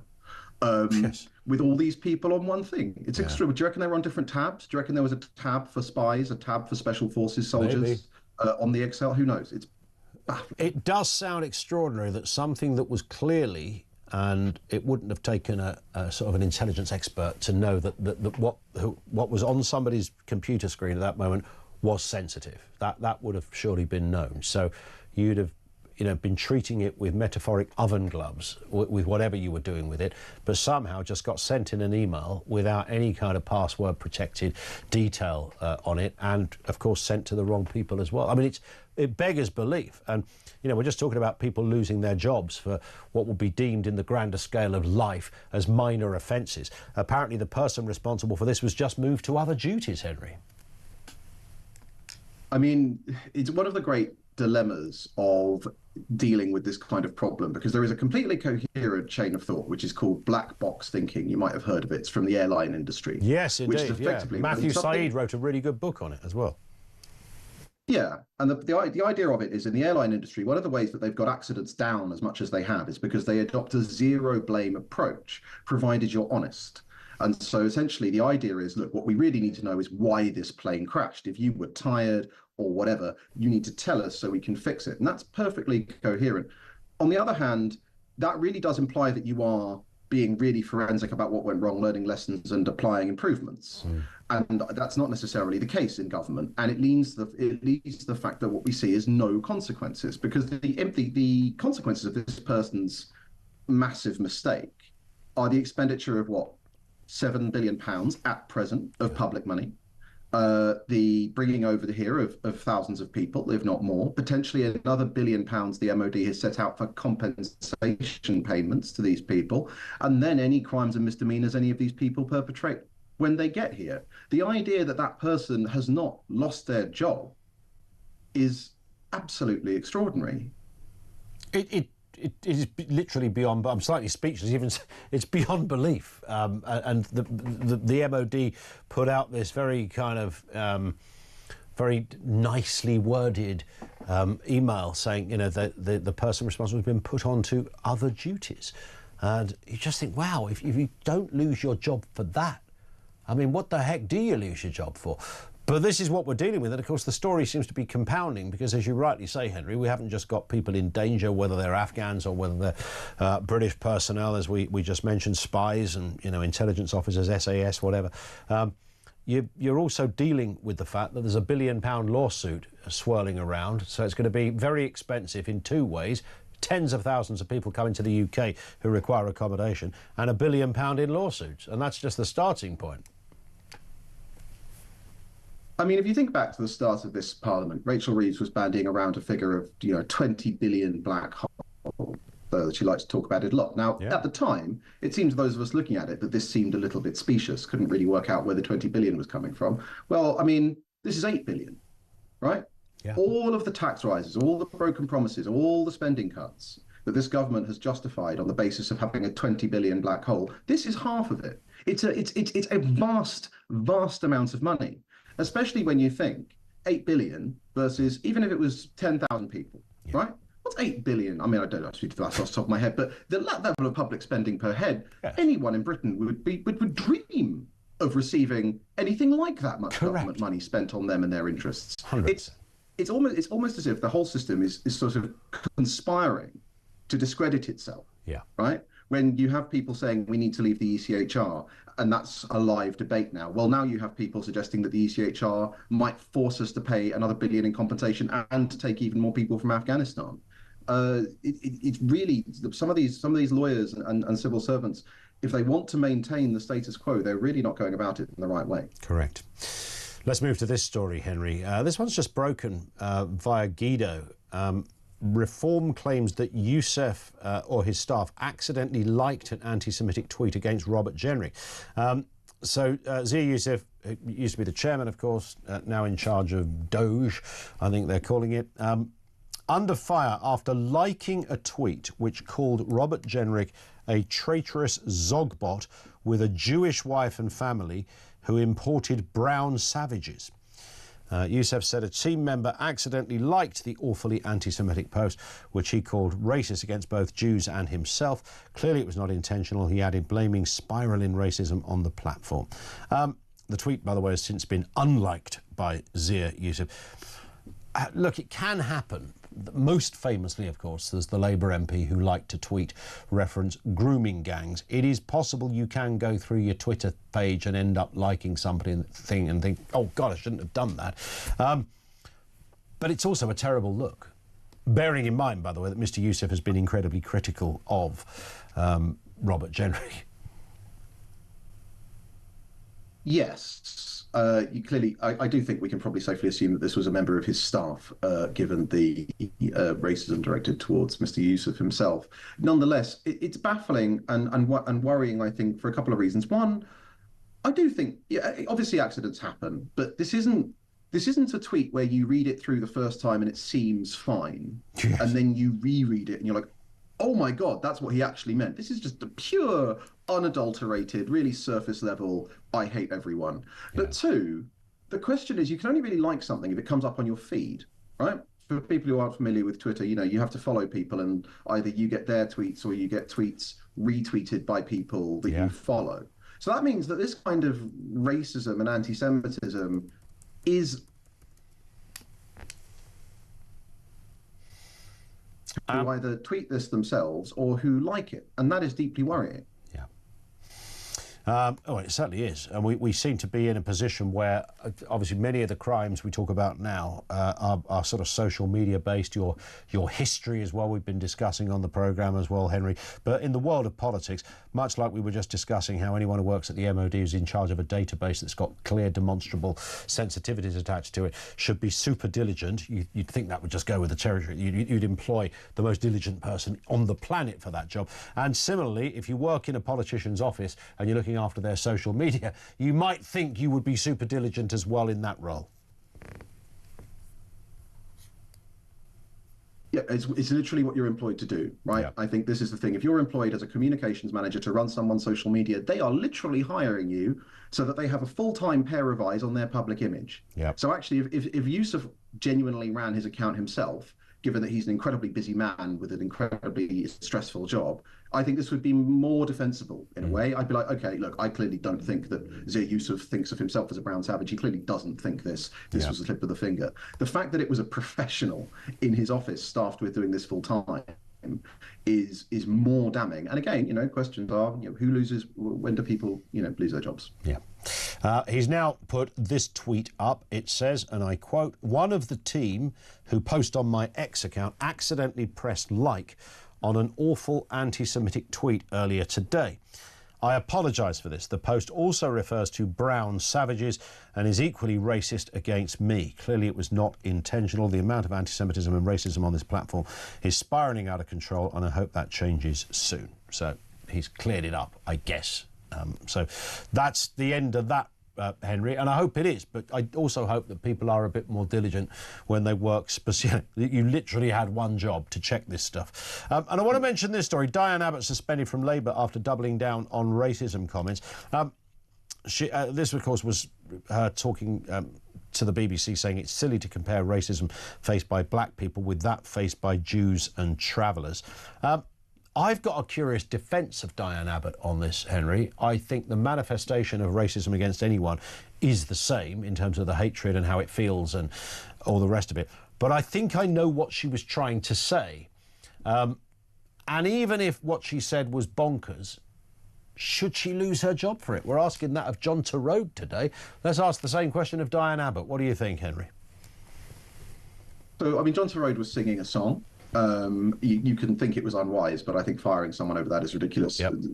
Diane Abbott is a politician making a political point, and ultimately, from a setting aside our individual judgments of what she said, it is up for political parties to decide what points they're happy to have inside and outside the tent. I think the interesting thing is, do you remember when this first broke? After I think it was an article in the Guardian, and she said that it was she didn't mean it. It was a first draft, and that a first draft. That's exactly what she said. Yeah. But now it turns out she does believe it after all. Yes. And it is it's a distinction, sure.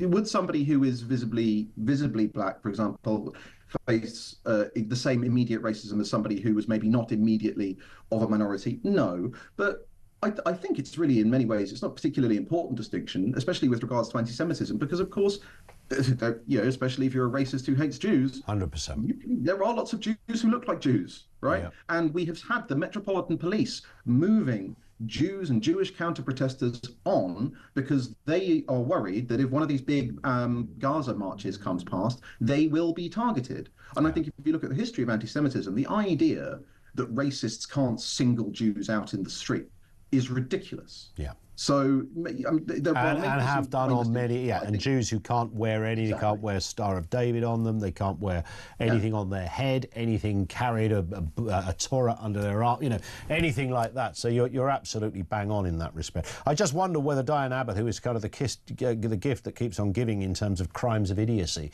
is just sort of best ignored more than anything else. From Starmer's perspective, that's probably true. Look, both the big parties usually end up with a handful of MPs from 1,000 years ago who maybe they would rather probably not select today. The challenge for Starmer, of course, is that he's now in this real bind because having lost a major platform of his legislation, just a week or two ago. He's now got to decide, well, I need to crack down and impose discipline on this very undisciplined party. Can he afford to have Diane Abbott free to mouth off when he's withdrawing the whip from other people? On the other hand, she's very popular. And will his MPs wear this level of crackdown? I don't know. Listen, Henry, on that point, thank you as ever, Henry Hill. Have a great weekend, Henry, Deputy Editor at Conservative Home. Steve says, Steve's in Leamington Spa, the comparison between John Torode for quoting lyrics by someone else 7 years ago being sacked on the spot and Diane Abbott being obviously racist at least twice and suspended twice and not sacked. As you often say, man alive, says Steve. Yeah, I mean, Diane Abbott can't sort of help herself. Look, I know what she was trying to say, but it's such a you don't need to try and make distinctions, the pecking order of races. Oh, you might not be obviously Jewish, so therefore it's not as bad. But if you're the victim of anti-Semitism, it is just as bad. In fact, some would say it's a kind of... it's harder to impart how bad it is because people still don't. Some people, maybe like Diane Abbott, are not on board with the idea that it's racist. So it's harder to sort of say, no, this is really... You know, this is something that is horrible and it's happening to us, our community, our individuals, our people, our boys and girls at school, etc. Steve, thank you for that. And Brian says, I agree with your previous caller. I despise the BBC. They don't just have double standards. Their standards are as low can be. I've heard and had enough. I'm cancelling my TV licence. The BBC is not fit for purpose. They really do make rods for their own back, don't they? Good Lord. They really, really do. We'll have more from you in a couple of moments' time. 0344 499 1000.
Conservatives failed to do this in government, and that's why we're out of government, but Labour are far worse. So the Conservative Party, my party, has to really take this seriously and take a radical plan forward if we are to ever win back the confidence of the British people. But as you rightly said, Alex, the lawyers are already chasing this. I mean, potentially this is going to cost us huge sums of money because the lawyers will now take it to the very end and try to squeeze as much money out of the system as they can.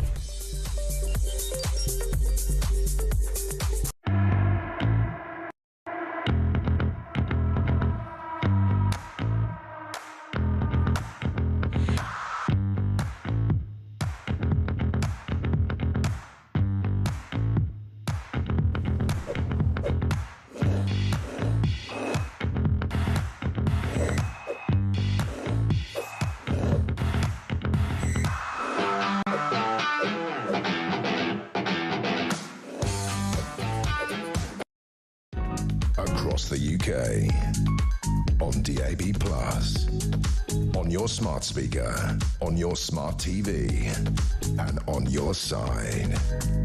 This is Talk. Note to self, never put a jelly bean in your mouth just before you're about to go on the radio and the red light comes on. It's always Haribo Friday here at Talk Towers, where they stick a big old bucket of that sugary nonsense right on the reception. And then during a break, you nip out and grab a bit more. Let's go to Ian down in London on John Torode. Ian, what have you got for us? Good afternoon. Good afternoon, Ian. Ian, what a big load of nonsense. The BBC are just really trying to pass the buck. They're thinking, oh my God, we've been done for anti-Semitism, we've been done for this, we've done... Who can we throw on the bonfire? And they came out with him. How many people, I think a couple of the other called, how many people, millions in the world, have sung that song with no problem? Yeah. They sing White Lines with like the other sort of stuff. He's Mr. Know-It-All by Stevie Wonder, Living in the City. All these sort of songs could be accounted in the same sort of way, but it's just, we'll do this. They never did anything with Lineker. They never did anything with Dawn French. It is just purely and simply, here's a guy we can sling out for nothing. Yeah, it does seem, maybe it was, he's a sort of, I don't want to get into the race thing too much, Ian, but, he's a white bloke of a certain age that's been there for, I don't know how long MasterChef's been going, 20 years or something. Was he just like, well, it's just him, it doesn't matter if we get rid of him because, we've got other faces we can replace him with, probably Alison Hammond. Yeah, but it's everything that goes along. Quite simply, there was no real big hoo-ha. You can be sure somebody in the press would have picked it up when it happened 6-7 years ago and said this girl or this guy was really offended by what John Torode has said, but nothing was said. Nothing has been ever said that he's like, with the other one, there was a whole performance. With him, nothing. But they just thought, well, we've got rid of one, we'll get rid of the other because we'll cut the bill on MasterChef. Right? It does feel that, doesn't it? It is absolutely ludicrous. I think the BBC should have a look at themselves and think, wait a minute, have we actually sacked anybody for what they've done wrong? Yeah, and they have endless meetings here, and after endless meetings over there at BBC HQ, is there not one person in the room who goes, look, this is a bit weird. We're doing what we're doing here. It's really rather strange. And by the way, Anton Dubek, we didn't sack him a little while back. He used the P word right to the face of another contestant. Nothing happened.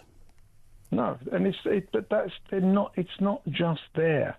How many tweets did Lineker bring out that were classed as wrong? Like everything else, even Bowen with all these reports on Israel, they turn out to be wrong. But they never seem to sort of tell them or do so with them. Yeah. They're in-house. They're like lovely people. We'll keep them, right? But the others, it's a sort of separate company. We'll close it. We'll get rid of it. Yeah, it's just...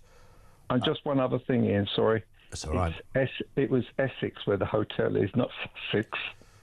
Do you know, it's very interesting that I said Sussex, because literally, as I was actually reading it when I said it, rather than thinking... And as I said it, I thought, that doesn't sound right. So I assumed I'd got it wrong earlier when I thought it was Essex. But you're absolutely bang on, Ian. Yeah, because it's down the road. Yeah, there you go. You'd know. Essex, yeah. You'd know. Ian, great point. Thank you for that. Good point. It's funny what your brain does to you, isn't it? When you are willing to believe that you got something that you thought was wrong but must be right. So you didn't need to doubt yourself in the first place. It was in Essex. Is in Essex, of course. Let me just remind you of this as well. Talk presenter and broadcasting titan James Whale. Now, you may know James has been suffering from terminal cancer for a long time. He's now given his final interview. It's very compelling stuff, emotional stuff as well. He sat down with Reform UK leader and his longtime friend, Nigel Farage. First time I met Nigel Farage was because he came in with James Whale, and that would have been... blimey, I don't know, 20 years ago, whatever it happens to be. But Nigel went down to James's home in Kent to have a chat and look back at his legendary broadcasting career and the world of politics. Now, for an exclusive look at this interview, you can watch the whole interview on YouTube, or for our regular listeners, you can hear the interview broadcast this evening at 10 p.m. In the meantime, here's a little sneak preview. I did the MEP thing, of course, for many, many years, although not sure I took it that seriously. You know, we did talk all those years ago about you running for London Mayor. We ended up with Sadiq. It might have been better if we'd had you, James. That's not my fault, by the way. We were going, my wife at the time were going to LBC, not to LBC, to ITV. And she turned to me and she said, you know, they're taking you seriously. And I said, well, that's good, isn't it? She said, no. You need to decide before you go on air now whether you want to be an MP or you want to be a broadcaster. And I couldn't see why I should, because I'm quite a good broadcaster and I thought I could be quite a good member of Parliament. And I thought, that's what I want to do. Yeah. And if I do something wrong, if I actually overtread the mark, then sack me or fine me or do something like that. But why should I have freedom taken away? And the full interview, and it is moving stuff, and for those who followed James Well for years, you can tell by how he sounds. You know, he's clearly not a well man, and he's talked about that in the last couple of weeks, that this is very much his final, very, very final phase. What is remarkable about James is that for the last, crikey, how long has he been ill now? For 3 years, 4 years. I mean, he had cancer they had kidney cancer, set up a charity for it back in the day when we were all on TalkSport, and then this came back.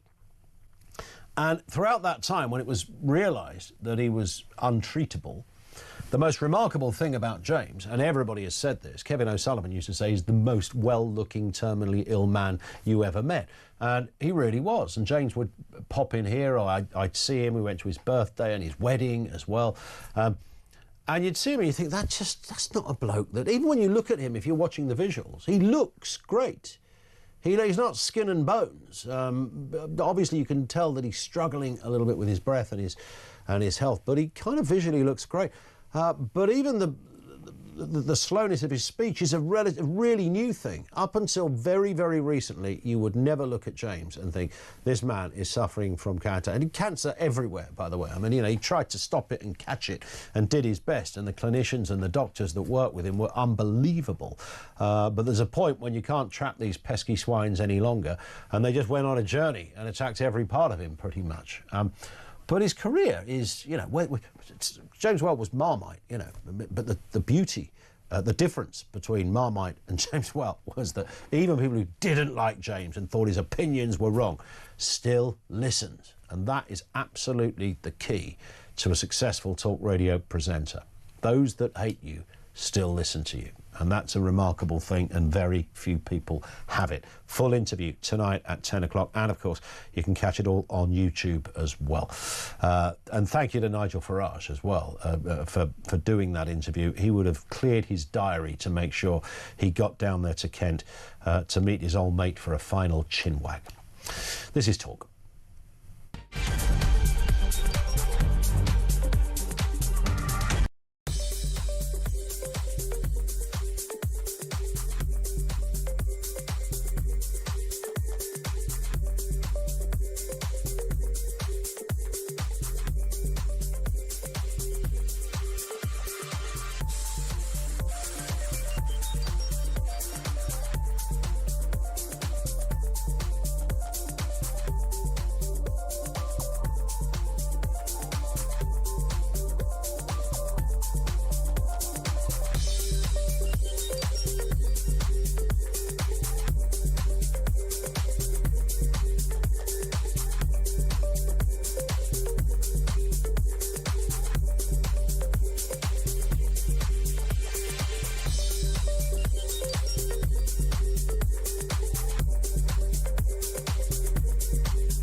the UK.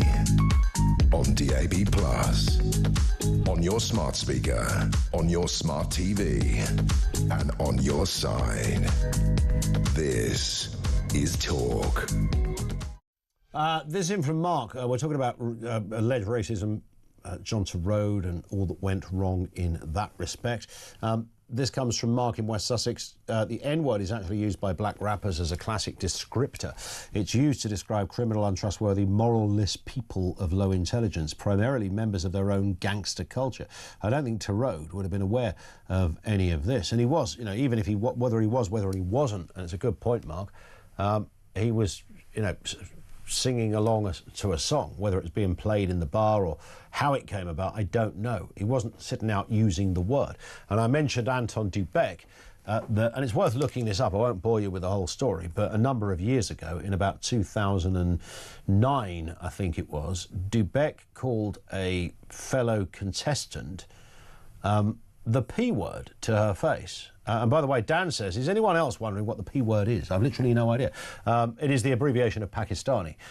That is the P word, and equally as horrendous and offensive. And it's not like somebody go, well, we call people from Britain Brits and blah, blah. It's not the same thing, because the abbreviation has been specifically designed to be offensive. Once upon a time, like so many of those words, it was used on the telly. I think if you winkle out an old episode of Only Fools and Horses, they talk about going down to the shops and use that word.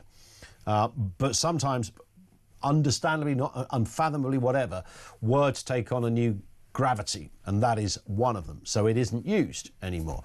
But Anton Dubek used it to a contestant's face. When she walked in the room, her face, I don't know whether her ethnic origin was, her racial background was in any way related to her skin colour, or whether she just had heavy makeup on. Either way, when she walked into the room, he went, oh my God, you look like a... And then he used that word.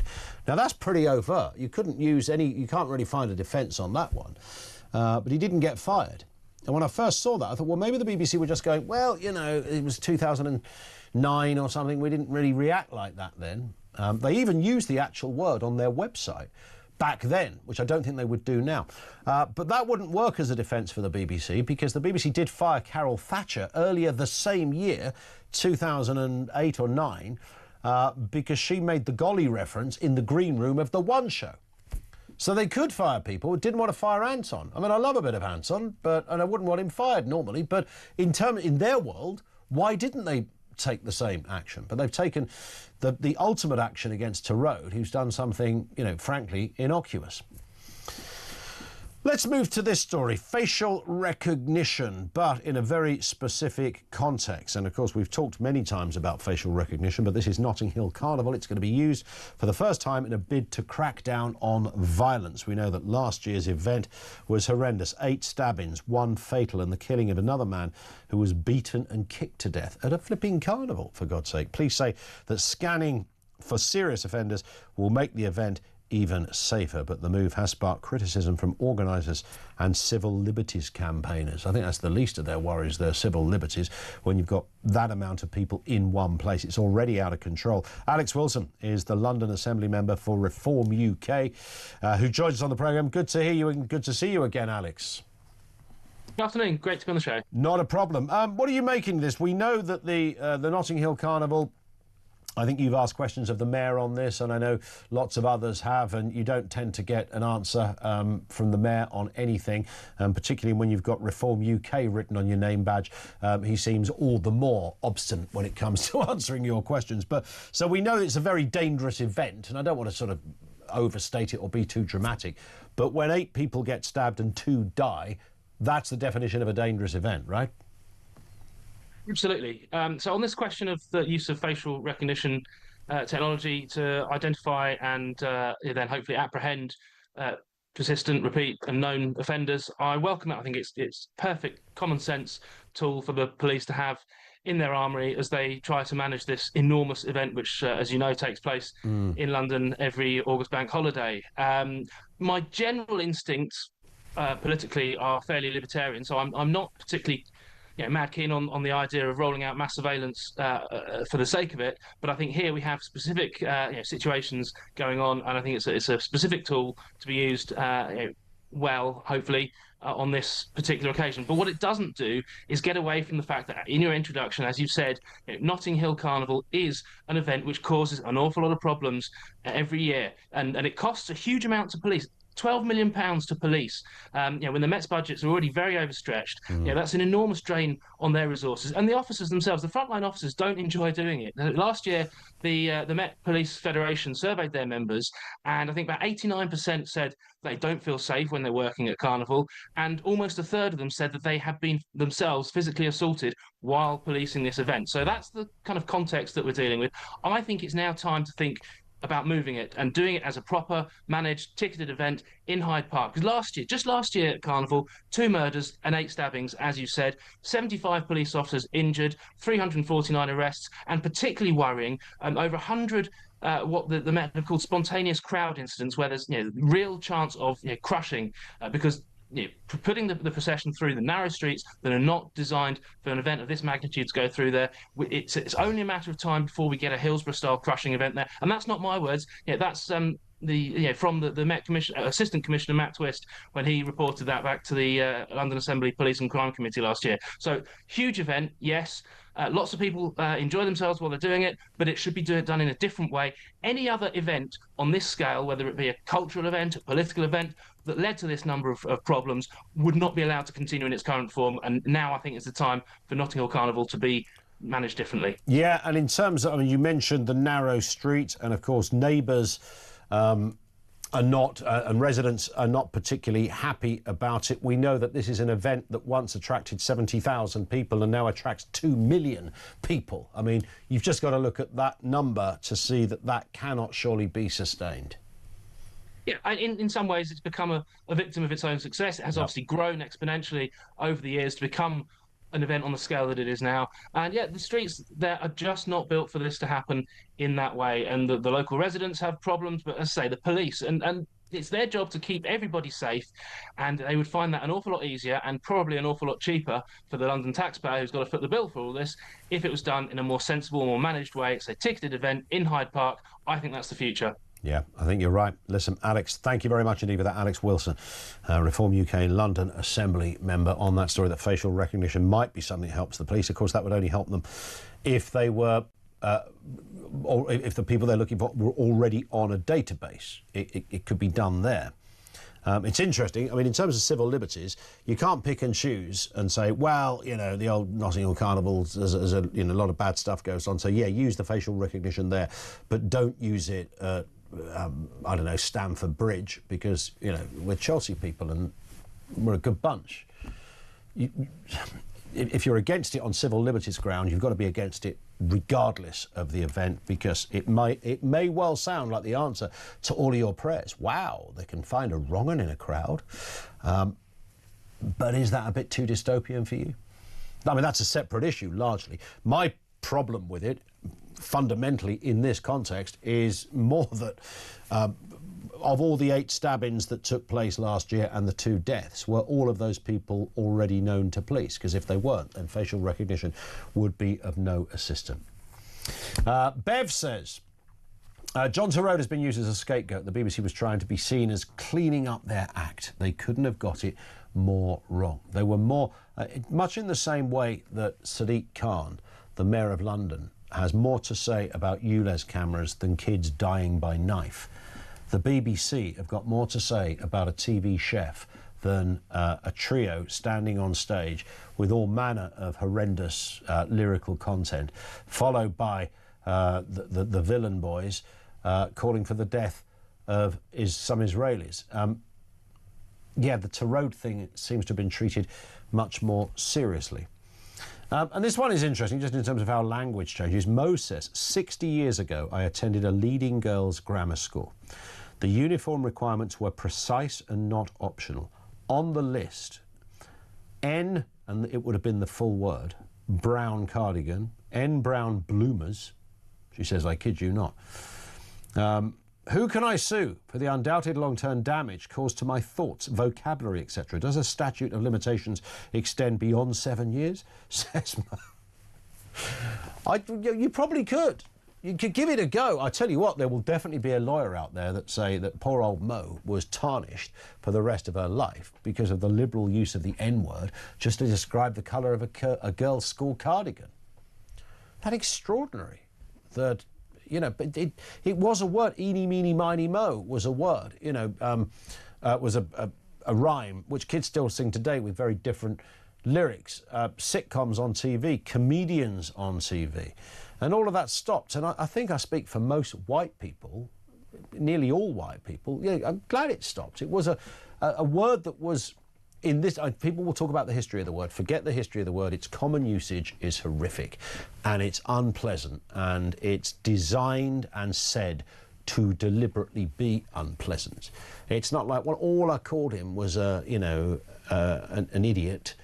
A moron. No, it's not in that category. It's very specific, and its undertones are in place for a reason. It's meant to target and dehumanise and do what it says it's going to do.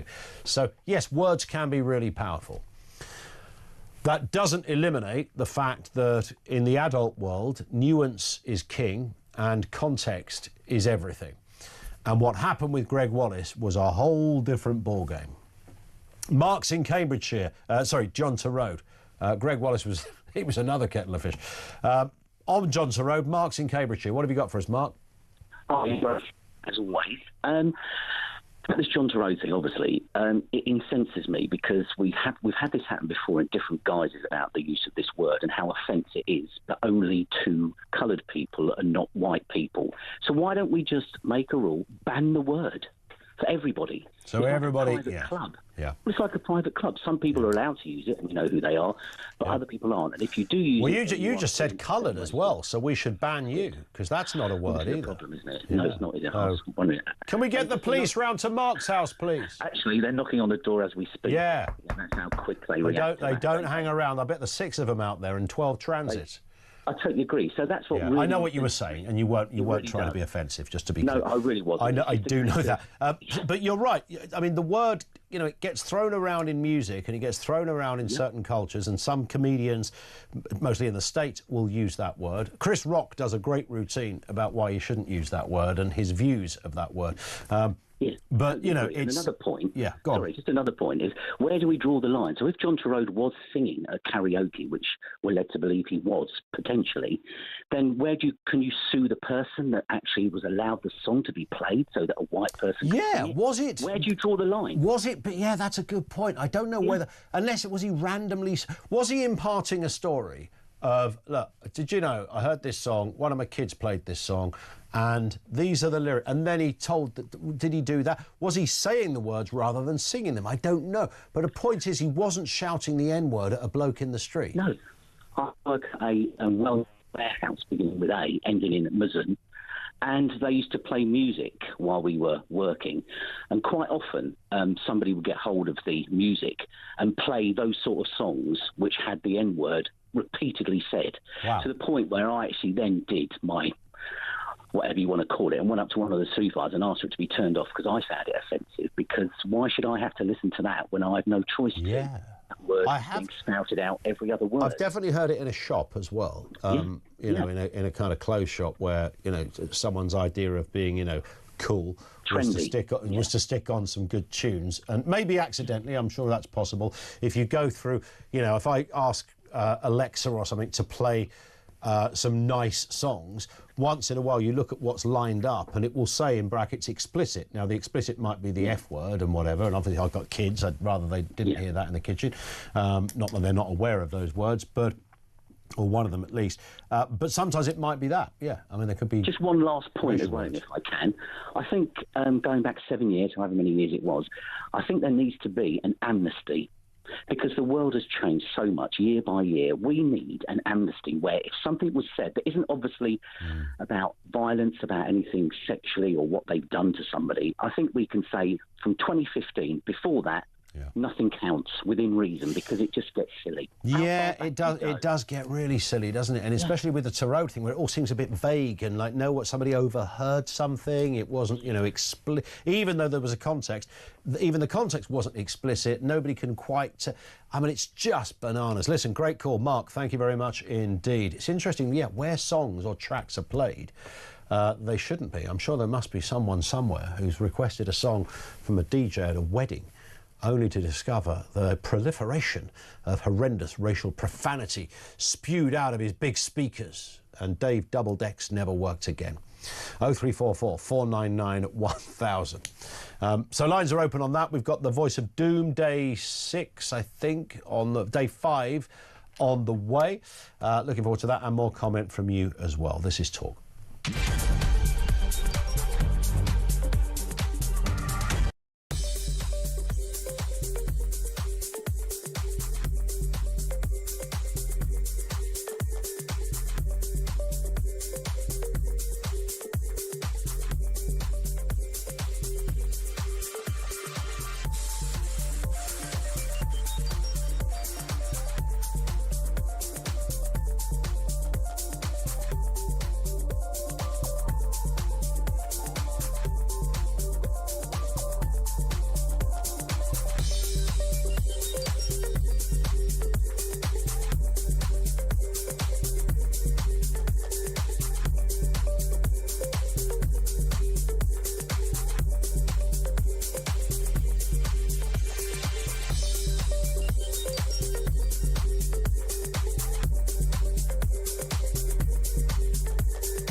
But it will take a catastrophic event, I fear, to get people to agree to move it to Hyde Park. And you're right. And you know, you listed some of the additional features that could be implemented in the park, including public lavatories. But you're right. I mean, the clear up. I've already quoted the policing cost, but the actual cost of the event to individuals, homeowners, businesses is probably another several £million.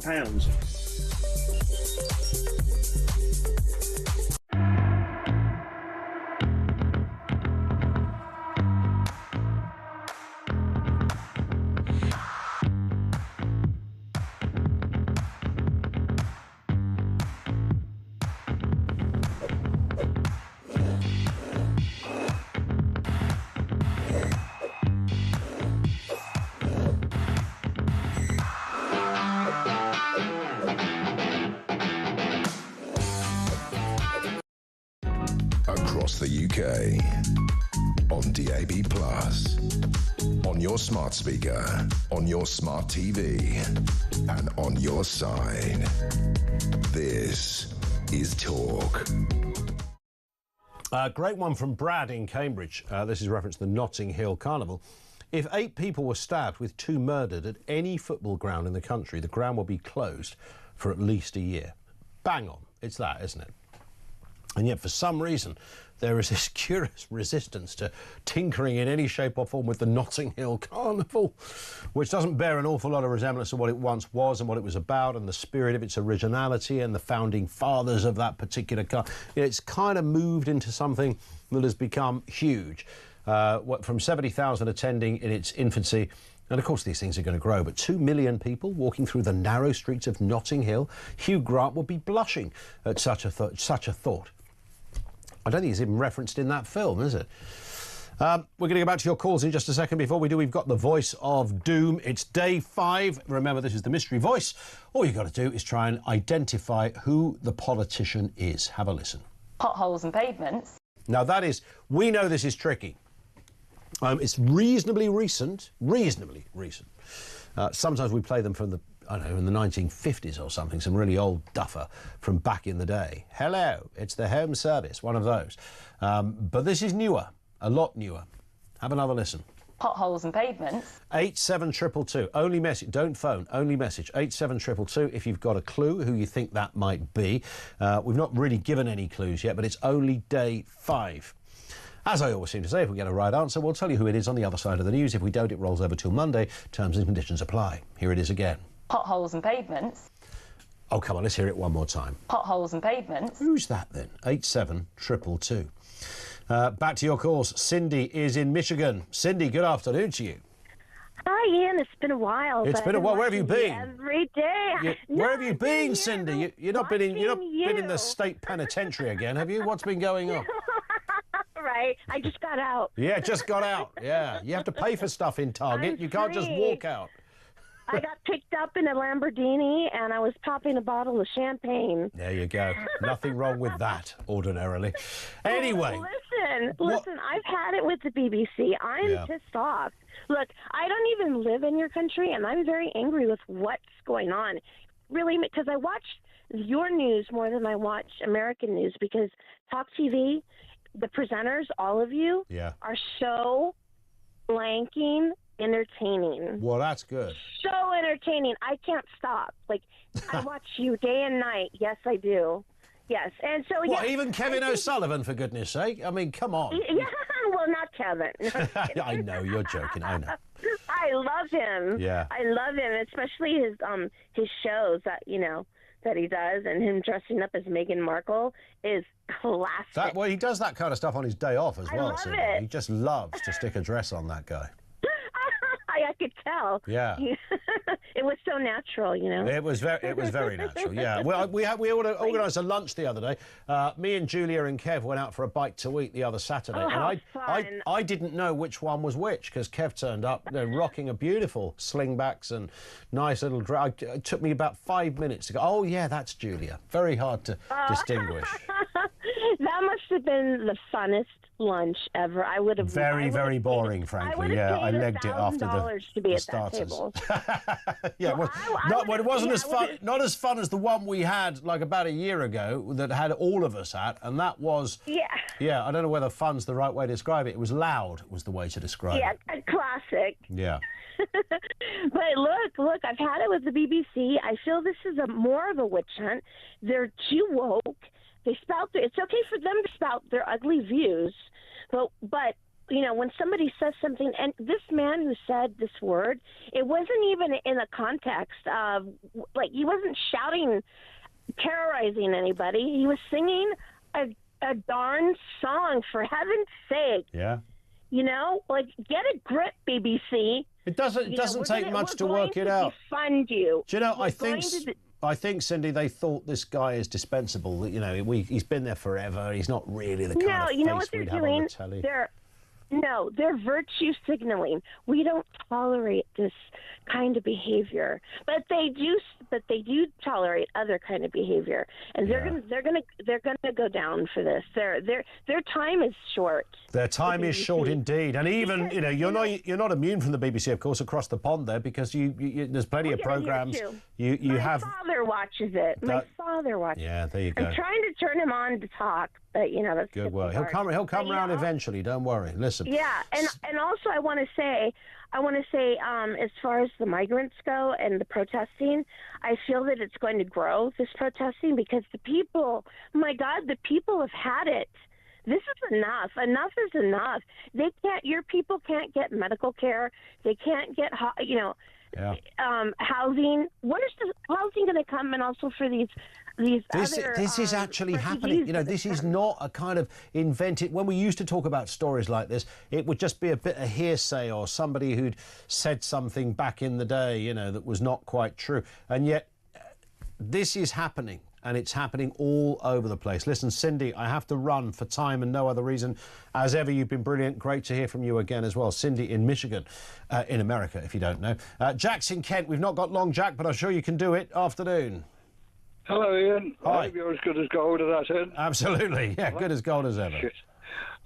You're my second favourite voice on talk radio. That's good to hear. Who's the first, by the way? The first is Sarah Elliott. Sarah Elliott? Sarah Elliott, your best traffic reporter. Oh, sorry. I was trying to think of a presenter then, and yeah, gotcha. It's the way she says. I'm Sarah Elliott when she's finished her spiel. It kind of does it for you, Jack. That's good to know. It does. It certainly does. Anyway, listen. What I want why don't we ban phrases like the M word or the C word or the P word or whatever? Yeah. Because I don't see the difference between using a phrase like that and actually saying the word itself, because it immediately conjures up that word in your mind. So it's that's very true, actually. Yeah.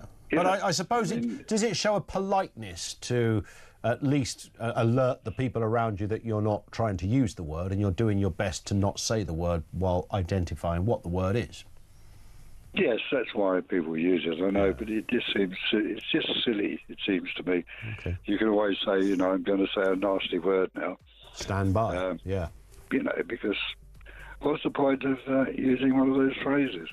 I hear you. Listen, Jack, thank you. You got it all in there within time as well. We'll pass on your best to Sarah too.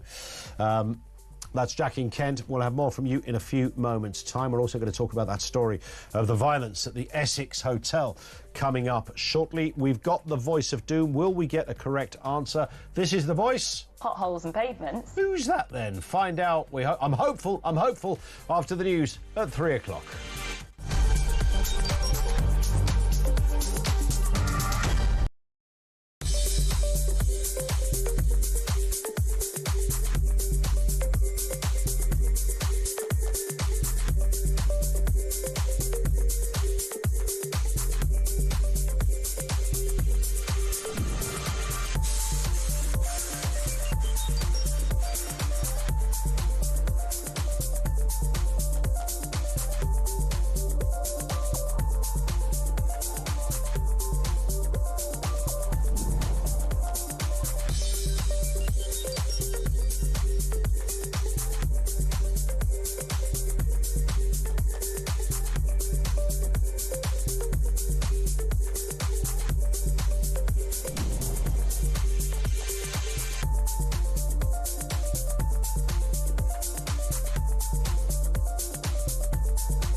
Across the UK, on DAB+, on your smart speaker, on your smart TV, and on your side. This is Talk.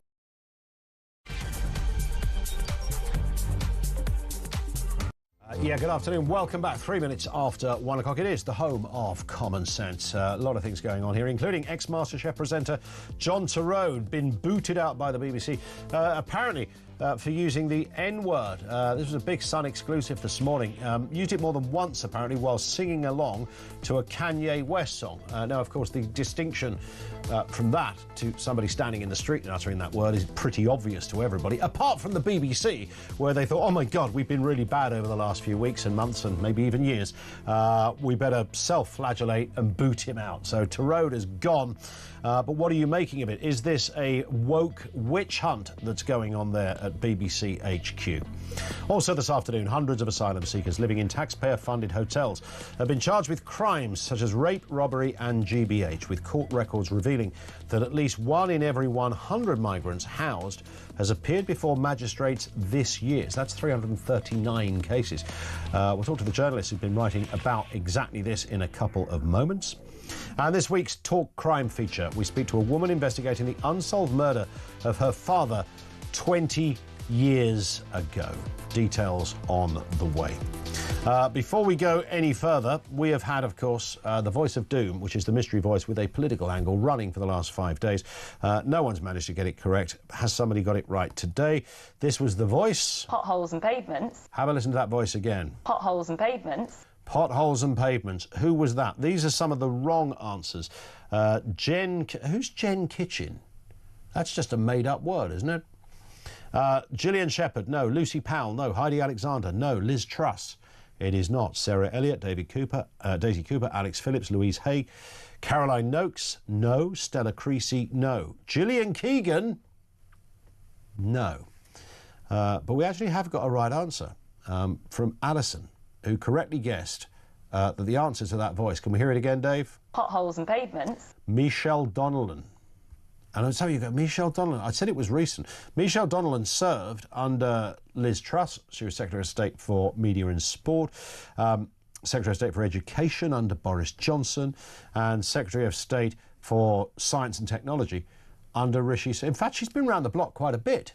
Michelle Donnellan is the right answer. Well done to Alison. There is no prize, of course, we're not that stupid, but there'll be a brand new one coming on Monday.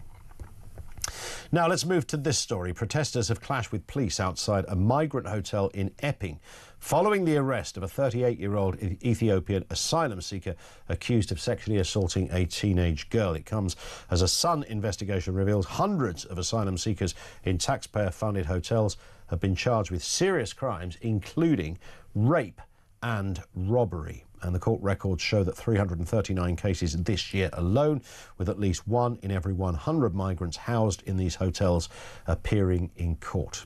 Let's speak to Julia Atherley, Home Affairs correspondent at The Sun, is with us in the studio. Julia, good afternoon to you. Thank you for having me. Yeah, pleasure. Good work, by the way, on this, because, you know, it takes journalism, and thank goodness, despite social media barking around us all day long, good quality journalism where you actually have to bother to work rather than just write some words of anger on a post somewhere. It's alive and well, and I know you've done incredible work on this at The Sun, which would have involved, I'd imagine, asking a lot of people, freedom of information requests perhaps, and goodness knows what else, just to get those numbers. Yeah, so, I mean, this was a big task. It was monitoring magistrates' courts across the country for the first 6 months of the year. And as you know, there's no official list put out of the Home Office of where these hotels are, what the addresses are. So we've had to come up with that ourselves. I've got a list of about 105 hotels. That's half of the ones that we know exist. The Home Office says about 210. So what we were doing was comparing all of the court lists for magistrates' courts across the country and flagging where on those lists a defendant's address was listed as one of the hotels that we know is being used to house asylum seekers. So well, that's not the work of a moment, is it, to go through all of that? Very, very big task. It's taken a big team behind it as well. Yeah, indeed, and you've got a great team there. So what did you set out to? Were you sort of familiar with this ongoing question, which keeps coming around? We talk about it every day. A suspicion that there was a lot of criminality going on, and not all, nobody ever said all, but some people staying in those hotels. And of course, what's profound about staying in those hotels is that you've probably come to this country on a boat with no documentation, don't know who you are, you're likely to be a young guy, and we know nothing else about you, and we're not told anything about you. So with that in mind, and a lot of talk about rising criminality in some areas, was that the kind of catalyst to say this needs some investigation? Yeah, absolutely. I mean, we've reported on individual cases. Yeah. You spoke about the Epping incident or alleged incident, which is ongoing at the moment, and then there was one in Portsmouth as well. So we had kind of those individual cases, but this was to try and bring it all together and have a look at a wider picture rather than, you know, is there anything going on that we don't know about? Sure. I don't think we've not found that the rates of crime are any higher within these hotels. It's not the case that this is kind of a spike, but it's more to actually just paint the picture and, you know, lay it out what is actually happening. Yeah, because we always say, and lots of our callers pick up on it as well, Julia, that, you know, it doesn't mean that every person is a criminal. I mean, that would be remarkable if everybody was a criminal, even if they had come here by, you know, iffy means and arguably shouldn't be here. You know, even if their case was a kind of financial thing to improve their life rather than a horrendous humanitarian backstory. Even with that in mind, most people are not likely to be, you know, terrible rapists or burglars or muggers or assaulters, etc. But the point is, it doesn't take many for that to be the case, and you don't know who they are, and you don't know which hotel or which because there's secrecy might overplay it, but there is a bit of that going on, isn't there? Because we have no information about these places and who's in them. And I also think, even if for a local community, even if the numbers are small, crimes can have a huge impact on a small community. So I think that's kind of what we're looking at here. For example, one of the hotels that we've highlighted in our reporting today is the Thistle City Barbican Hotel, which you might be familiar with. We highlighted it a few weeks ago because of all the Deliveroo and Just Eat bikes outside, and it was kind of being used as a hub for illegal working there. And that hotel has come up in our search as with the highest number of people appearing in court. Wow. Who are living in that hotel. And, you know, some of those are very minor offences. It's stuff like, you know, getting on a train without a ticket or kind of very low-level shoplifting. But we also, as you know, you'll see in the paper today, we had someone stealing like £600 coats from Selfridges, for example. I mean, that's quite, you know, if you... Bearing in mind, we are told we are dealing with people who have escaped tyrannical regimes. You know, the most... I think Owen Jones, you remember him, once said in one of his articles in The Guardian, I think they're still going, that these are the most vulnerable people on the planet. And it's very hard to kind of square that circle and think, well, you know, if I've just escaped one of these, you know, horrendous places where I was facing inevitable death from some horrendous dictator, the idea I jump on a boat and then go robbing in Selfridges just doesn't seem like the natural thing you would do if you were that traumatised and just desperate to get to a safe country. It doesn't fit with the narrative. Yeah, and I think people, you know, I think we have a right to know, you know, we have open justice in our country, so anyone can walk into a courtroom and see what's going on, and that's a great thing. So this was just a case of laying it out and kind of just saying it out in plain English, what's been going on. And so we limited it just to 6 months. So it was 339 cases of people appearing before court. And I mean, you mentioned there were minor cases, some minor cases, what are called minor cases, but there were also some really serious ones.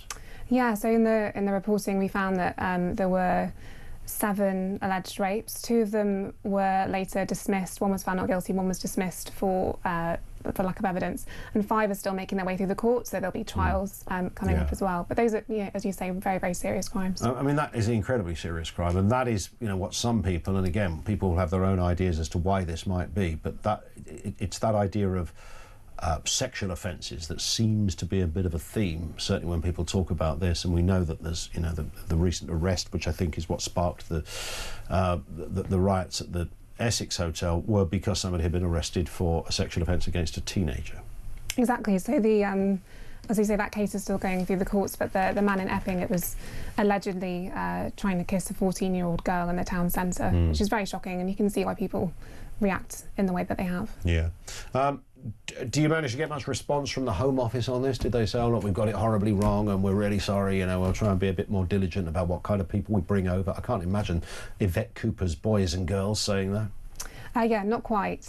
I mean, you know, in their statement in the paper today, they pointed out, obviously, there are 1.37 million people go through the court system every year. That's how many defendants appear. So this is a very small number, which they were obviously quite quick to point out. But at the same time, they did respond and say that, you know, it's not right that people who are being put up in these asylum hotels, you know, allegedly go on to then commit these crimes. But it is, I mean, it's a small number, yes, in the grander scale, but it's not a small number within the story, of course. And within the story, to many people, it simply confirms their worst suspicions that we are importing some very bad people. It's as simple as that.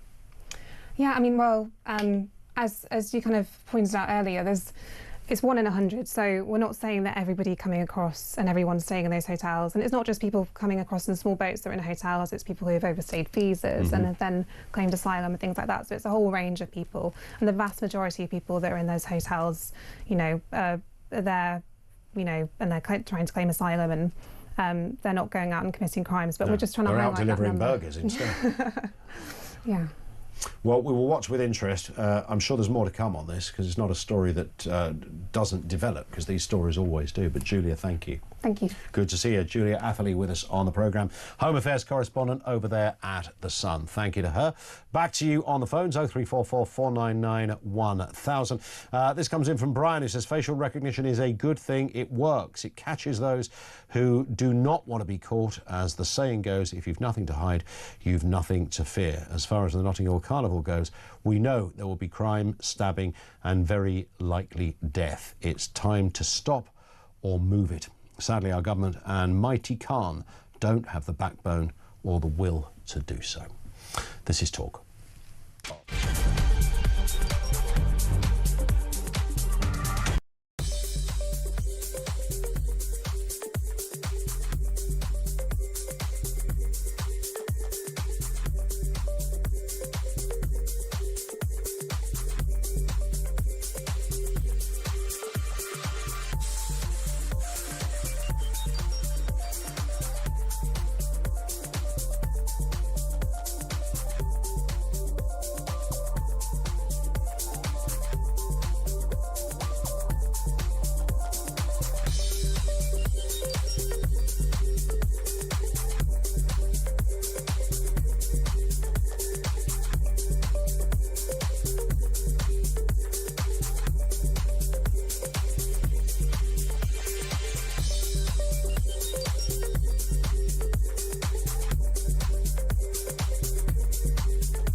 polling that's just come out shows that 2/3 of the country completely disagree with this. But the Labour Party don't care about that. They just want to make sure they stay in power. And what I hope, actually, is that when high school kids in countries like the Netherlands were asked who they would vote for, they all said Geert Wilders and the Populist Party. So I hope our lot coming up have the, sense of mind to listen to their school teachers and think they're overpaid idiots and morons, and actually start unpicking some of the damage and the brainwashing they're subjected to.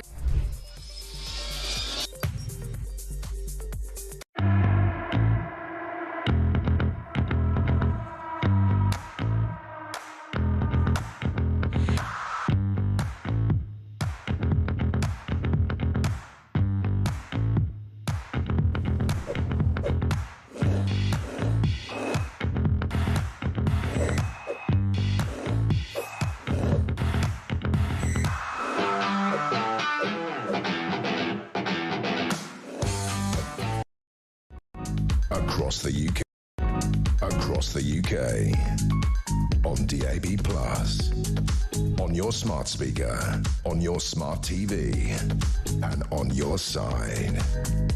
This is Talk, 0344 499 1000. Don't go away, Steve. Let me just do a couple of comments on the messages.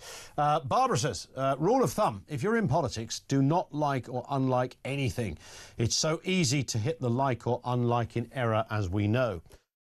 It really is. I liked something recently, which was of no relevance, by the way. There was nothing political or strange about it. It wasn't even anybody I knew. It's just as I was scrolling, I somehow hit like. So I just unliked it. But it did make me think, what if that was something really contentious? And it stayed up there and said, oh, look, he's liked a tweet saying that, you know, Diane Abbott should be the Queen. Or so, I don't know. But yeah, just leave it well alone. Leave it well alone. Steve's in Scunthorpe. How you doing, Steve? I'm okay, thanks. Good. What are your thoughts?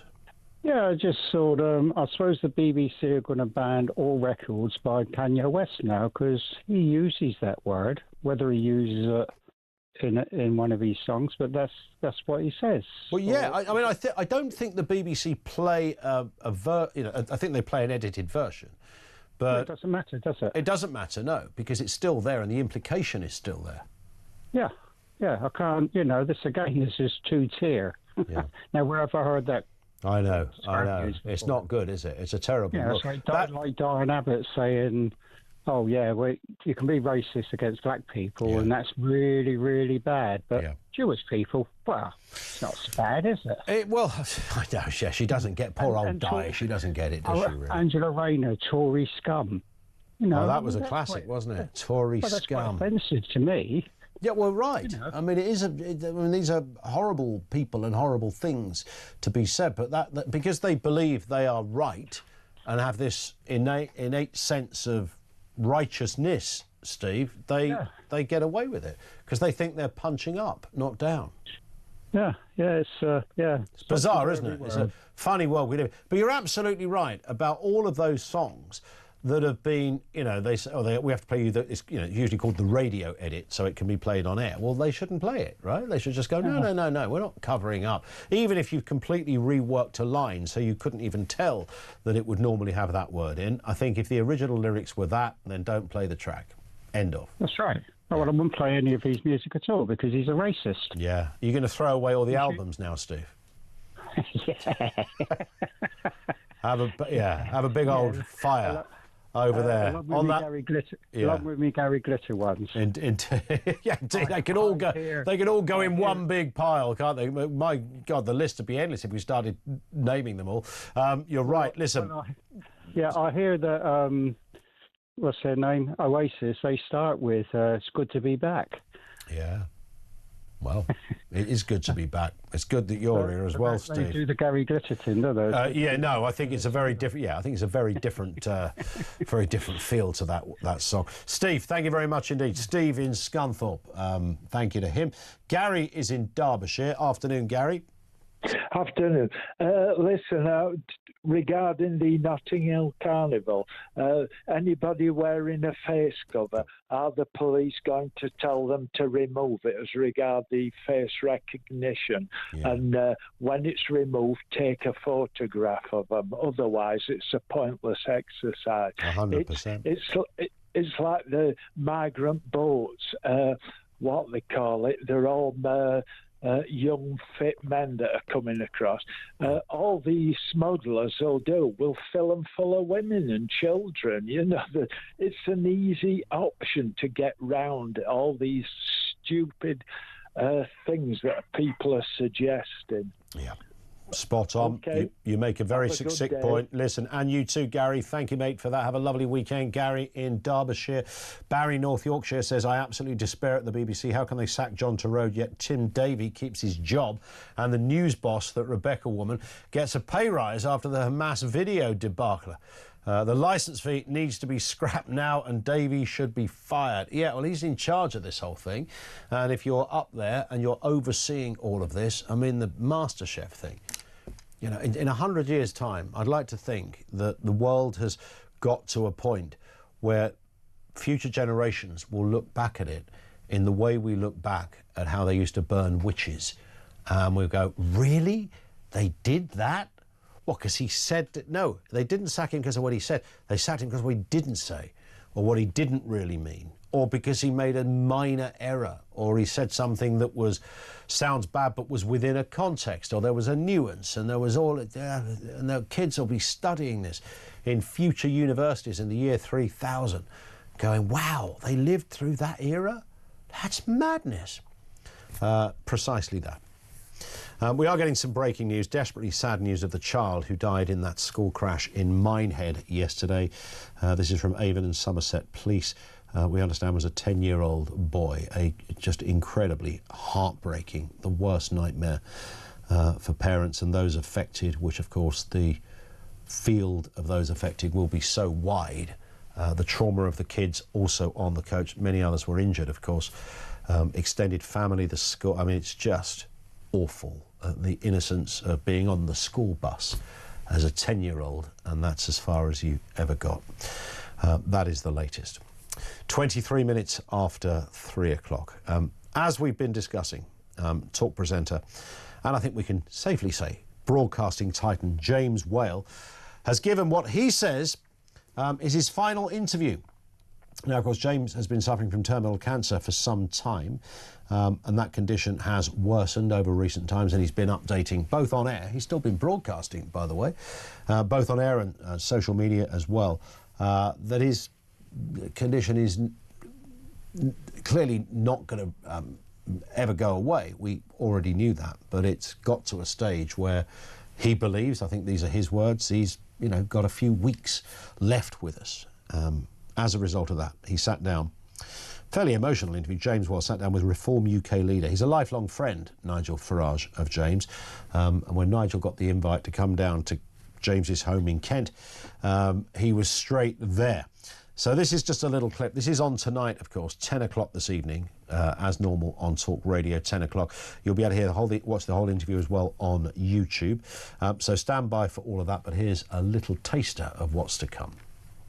Thanks, Nigel. James, you're a complete star. I hope I've got more than a few weeks, but... Well, so do I. That's really made me... So do I. And you never know, miracles do happen.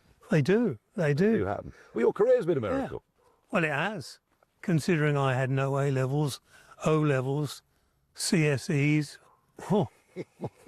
or even a letter after my name for broadcasting. You said to me the other day, you've never really had a job. I haven't. And more of that 10 o'clock tonight right here on Talk, the full interview on YouTube too. 25 past 3, back to your calls. Andrew is in Hertfordshire. How are you doing, Andrew? Good afternoon. Obviously, I all have thoughts, Ian, and with those families. Indeed. Just get it in perspective. Thoughts and prayers with them. In relation to John, what we're doing here is policing conversations. Somebody said that they thought they heard it. That could happen to anyone. It could happen to you, Ian. So the actual temperature at the BBC, that Nadia hasn't got a role. She wears a headscarf. They've cleansed them both out the system. You can see which way that program's going. And he has been slaughtered for no good reason. Yeah. He has not been in a court. He hasn't had an ability to actually defend himself, and his life is wrecked. The word, no one should use it. No one.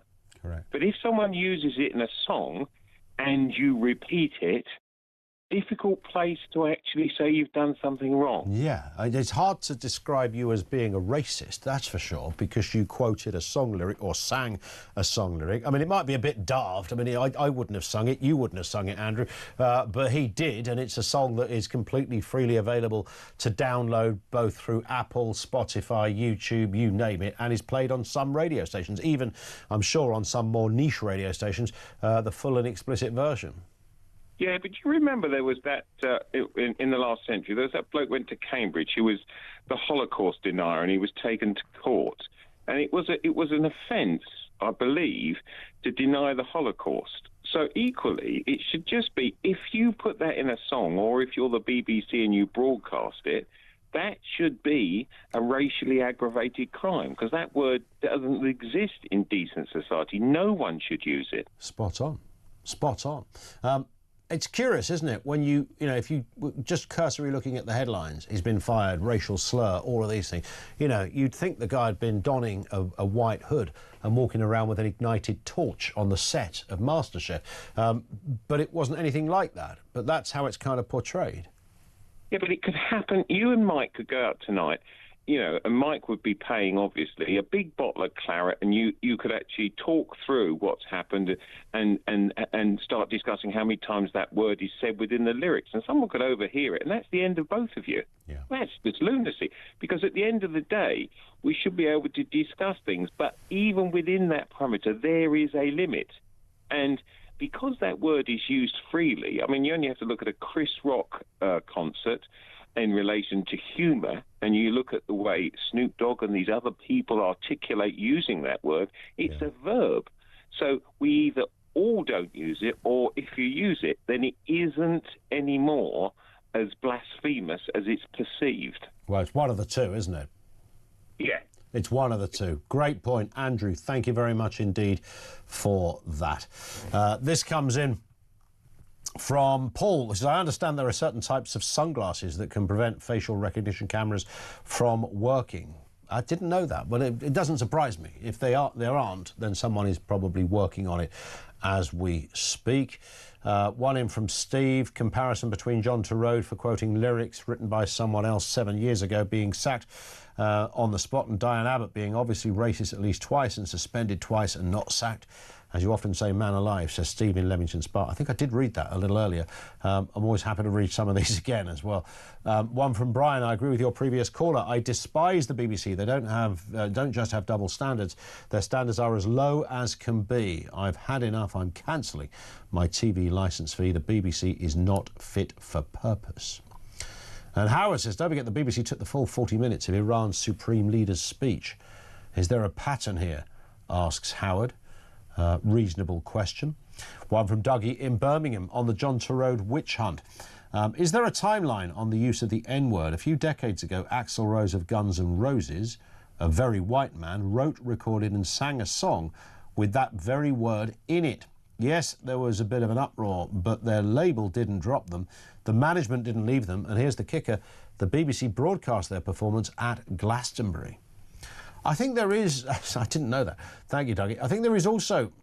I think sometimes it depends on who you are. And if you remember, and I often cite this, when Russell Brand and Jonathan Ross on Radio 2 made an on-air phone call, I think it was recorded off-air, but it went on-air, to Andrew Sachs, the actor, the man that played Manuel in Fawlty Towers.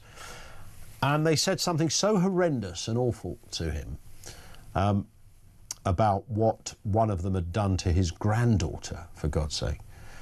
And it was just awful. And it was checked by senior management before it went out. And it was okayed by senior management to go out. I mean, that's the bit. I've got a feeling the head of that, whoever it was, ended up going. But I don't know whether it was specifically because of that. But the presenters didn't go. They eventually left, but they weren't fired.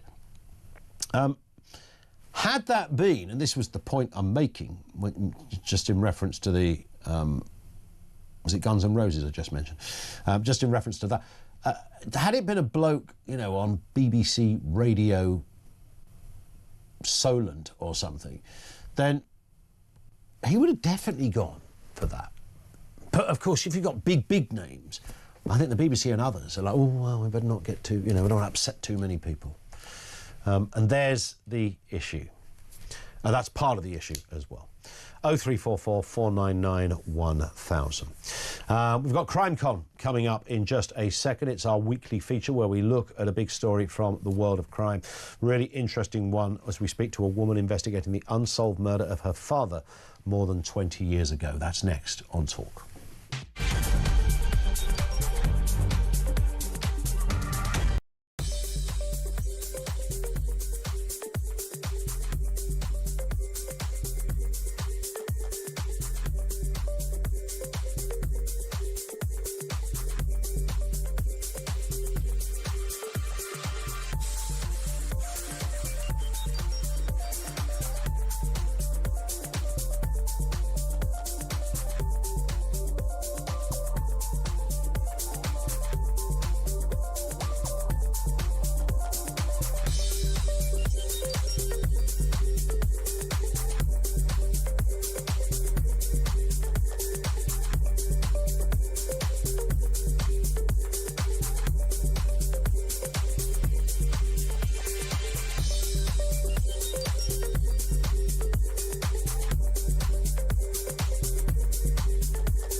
the UK. On DAB+, on your smart speaker, on your smart TV, and on your side. This is Talk. And Natalie makes this point. She says, I've just been to a Kendrick concert. The N-word is in most of the songs. Are we not allowed to sing along? Confused. Very good point. Would anybody, I don't know, somebody works on the security or ticketing, picking up litter, flogging drinks at a gig, could they not make the same? I overheard this, and I'm very kind of offended. Massive, ambiguous area, this one. So it becomes problematic, but the BBC have made their decision, and that is it. Now, let's move to this story. Each week, in association with CrimeCon, the world's #1 true crime event, we've been delving into the minds of criminals and those who chase them, from psychology of offenders to forensic breakthroughs and the fight against wrongful convictions, and those unsolved crimes too, bringing you insights to some of the biggest names in true crime. This week, we talked to Madison McGee, the woman behind Ice Cold Case, the podcast investigating her own father's unsolved murder. Madison, good afternoon to you. Hello, thanks for having me. It's a pleasure and nice to have you with us. Well, I'm really got to hand over to you now on this and just give us the backstory of, what happened 20 years ago and where your journey, or how your journey began into trying to solve this horrendous crime to your own father. Sure, yeah. So in 2002, my dad was shot and killed in his house, in the doorway of his home, and it's been completely unsolved ever since. And when I was 16, I found out more of the details of what happened, but it really wasn't until I was 24 during the pandemic. I had a lot of time on my hands and just couldn't shake the curiosity of what happened to my dad, what was really going on, and why it was never solved. So I started just calling around, getting police files. I mean, truly armchair detective work. And that spiraled into the last 5 years. I've learned really how to be a detective, an investigator, a journalist. And I launched my podcast 2 years ago to try to get the story out there. So what, was this even at the time, was this just thought to be a random killing? Was there no robbery involved? Was there nothing that, often when you discover years later, as I'm sure you're going to tell us, Madison, that, a lot of stuff was glaring the police in the face, but for some reason either got ignored, buried, or it was inconvenient, or sometimes all three. Yeah, probably all three. There was a home invasion that happened next door, and so that feels, and I believe is also tied to the crime. But no one really seems to look into direct connection. The police believe it was a home invasion gone wrong, sort of insinuating this was a random incident, not a planned attack or anything like that. And when you're kind of going at this from a perspective where you already assume motive, it's very hard to change your mind, especially after so long. Yeah. And what was the sense? What was the first time that you picked up? I mean, you said that during lockdown there was a period there where you were able to dedicate some proper time to this. I would imagine this had been prior to that, almost an ongoing family discussion as to what the heck happened to Dad. No one was really talking about it. It was really this almost unspoken weird elephant in the room, if you could imagine, a very awkward holiday where everyone thinks that someone maybe is having an affair or something and you just don't say it. It kind of felt like that. No one was really bringing up any details. Even when I started very obviously asking questions, it felt like there was a lot of hesitation and secrets, and I'm still to this day starting to crack a few family members to see what exactly they know. And I suppose it's interesting, isn't it, when you think something as horrific as this, which can rip families apart, and everything from you're dealing with bereavement, you're dealing with anger, you're dealing with, potentially the fact that you're not going to find who's responsible. it can do strange things to people, right? When you think, and I just said it there, this will be something surely around the dinner table everybody talked about non-stop, but actually the very opposite can happen. It's like, oh, we don't go there. Yeah, family secrets is a huge theme in this story, because I actually think that if enough people had gotten together who knew very few details, little details, and they came together with all of their information, this may have been solved. And so actually avoiding the topic for sort of uncomfortability is potentially what's let it go on this long. Yeah, I'm sure. What was the first point when you thought, hang on, this doesn't add up? This, when you discovered that kind of nugget that really fired up at you and you thought, that I might be onto something here? I think in the beginning, I really didn't know a lot of details. So I'm assuming, a cold case unable to be solved, there must have been, maybe they didn't find everything. Maybe it wasn't obvious. Maybe the people weren't really there and they got my dad from a distance or through a car window or something.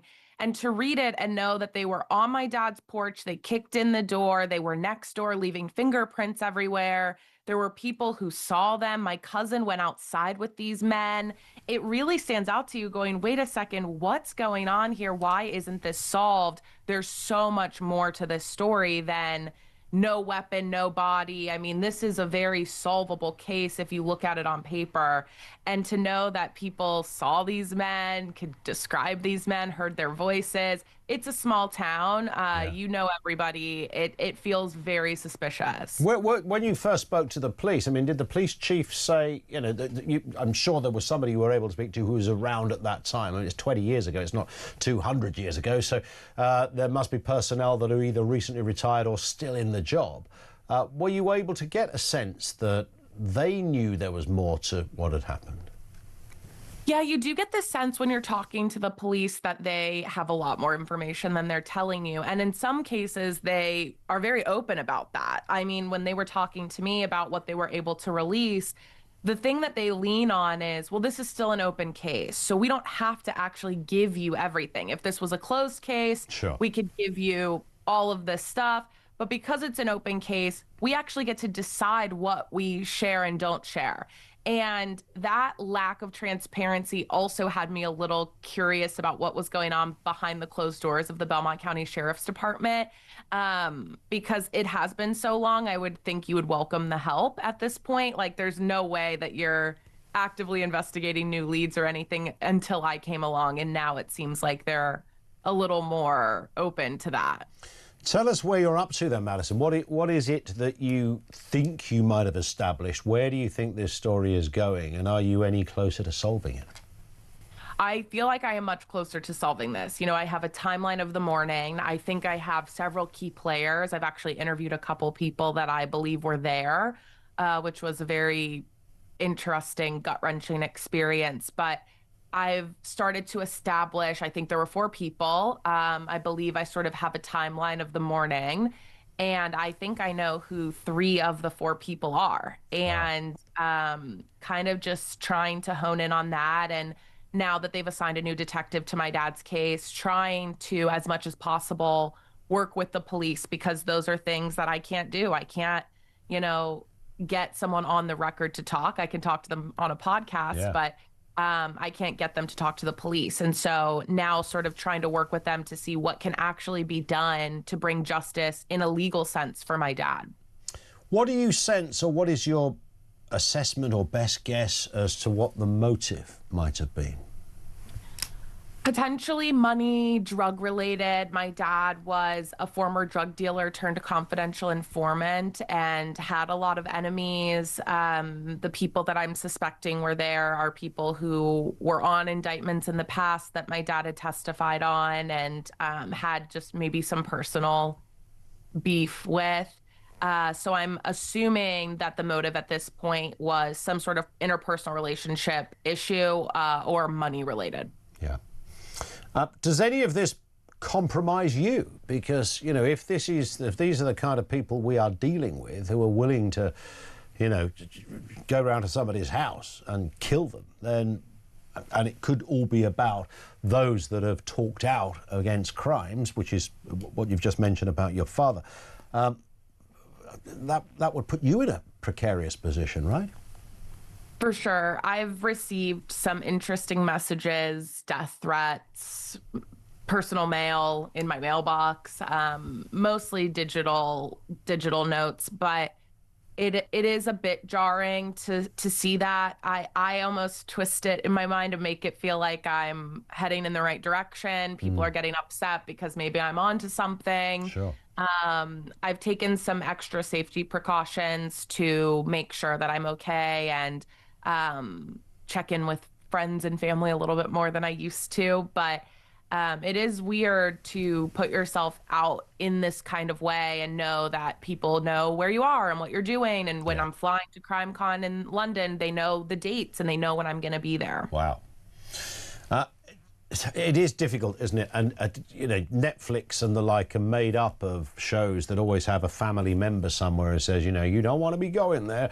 So you almost warning you. Have you had that as well in terms of your own family that, you know, some people don't want you to open this can of worms?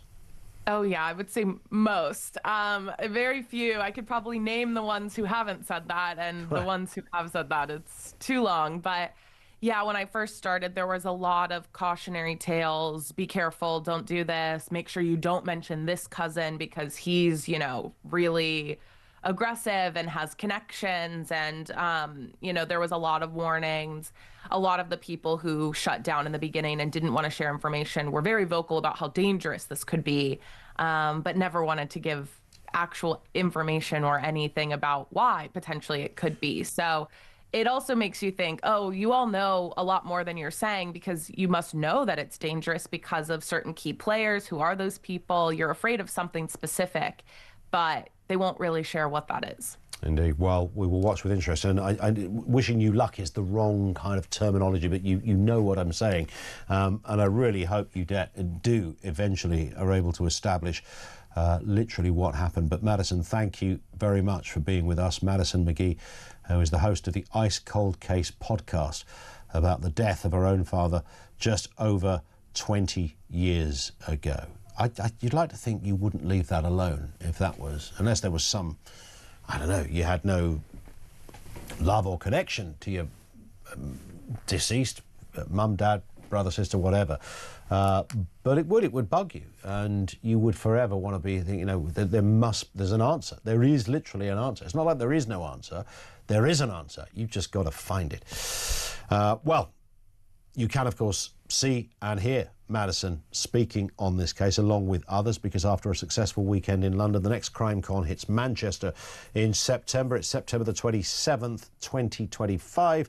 If you've enjoyed today's podcast, remember, of course, you can download and listen to all the Talk Crime podcasts on your favourite podcast app. 0344 499 1000. Let's go back to your calls. Jason is in Sheffield. What have you got for us, Jason? Afternoon. All right, Ian, how you doing, mate? I'm good, thank you. Yeah, far away.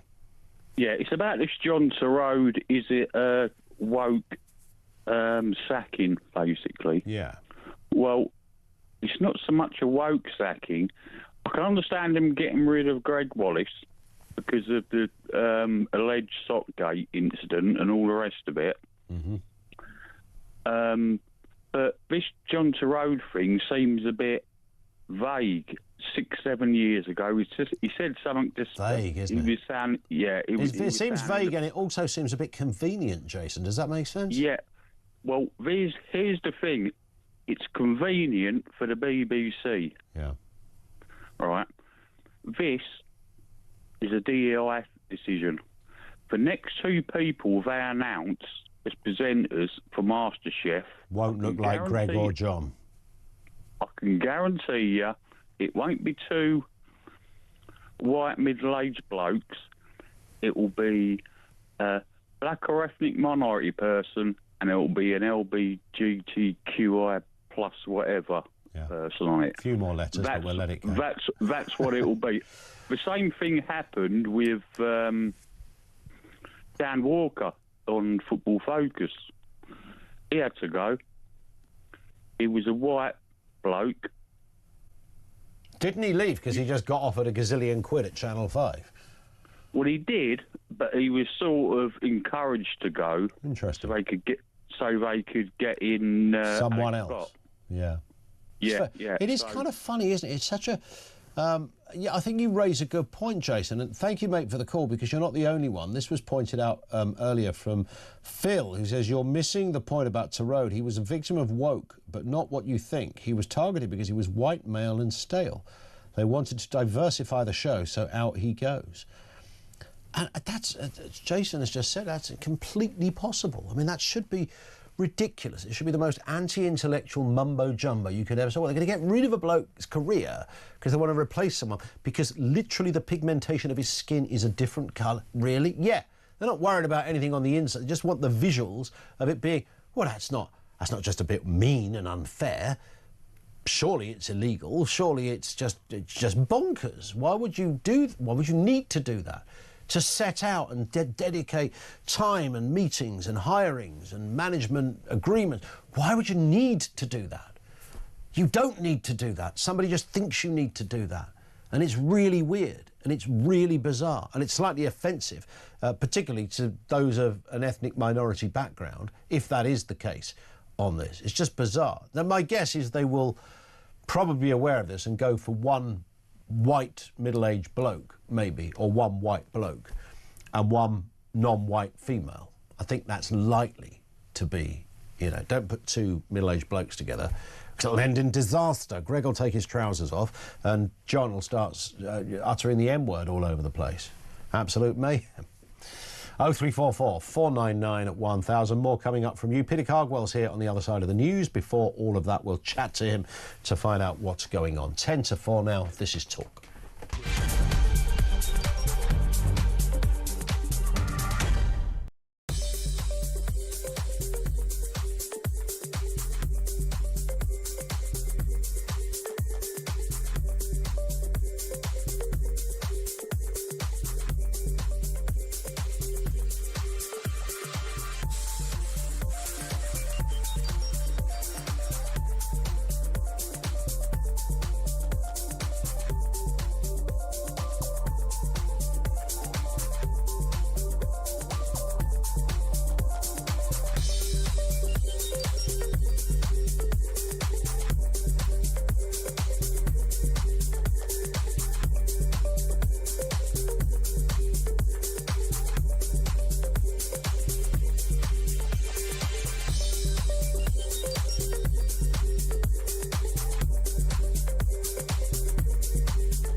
polling that's just come out shows that 2/3 of the country completely disagree with this.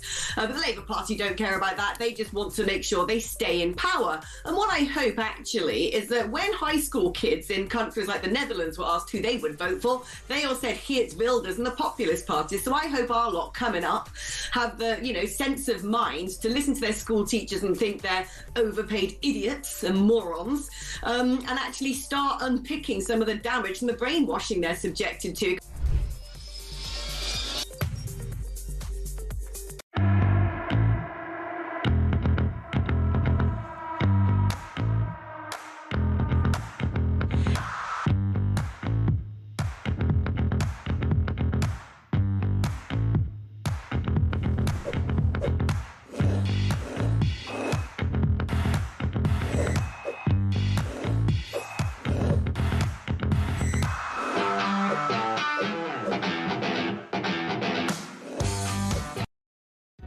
across the UK, on DAB+, on your smart speaker, on your smart TV, and on your side.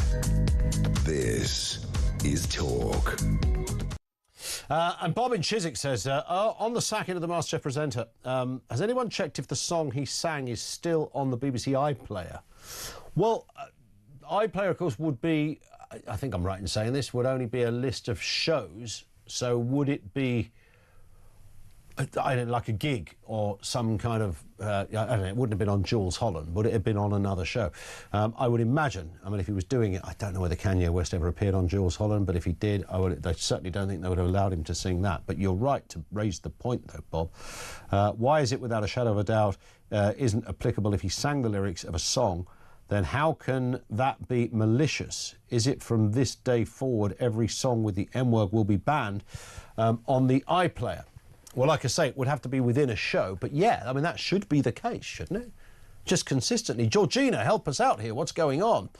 Well, I'm going to help myself out here because I'm ready to have a nosebleed with blood pressure because of this debacle with the Afghani stealth migration. Talk about stop the gangs. I think we need to stop the Labour government from bringing these people over and the prior Conservative government. They've got a lot to answer for. Yep. I've watched and heard many MPs deny all knowledge of this serious breach of security regarding the Afghanis who've been and are still being stealthily ushered into Britain by the back door. And as always, the British people are the last to know any information whatsoever. In fact, they are given the most minimal of details regarding this breach. This government is smuggling these people over with their whole families, for God's sake, at our expense. So no surprise there. And on top of this, the individuals on these planes who've previously been denied entry into Britain because of crimes that have been committed beforehand, we are having to fork out for every single one of these people, Uncle Tom Cobley and all, on top of the initial outlay, which from what I can gather is about £7 billion up to now. And now we're going to be sued by the very people that were in process of helping for gross negligence. This just adds insult to injury. Meanwhile, the absolute idiotic individual who leaked this information, nobody knows who it is, by the way, has walked away from this debacle scot-free, has probably been moved to another position with a pay rise and a promotion, and we're supposed to swallow that and foot the blinking bill on top of it. Not enough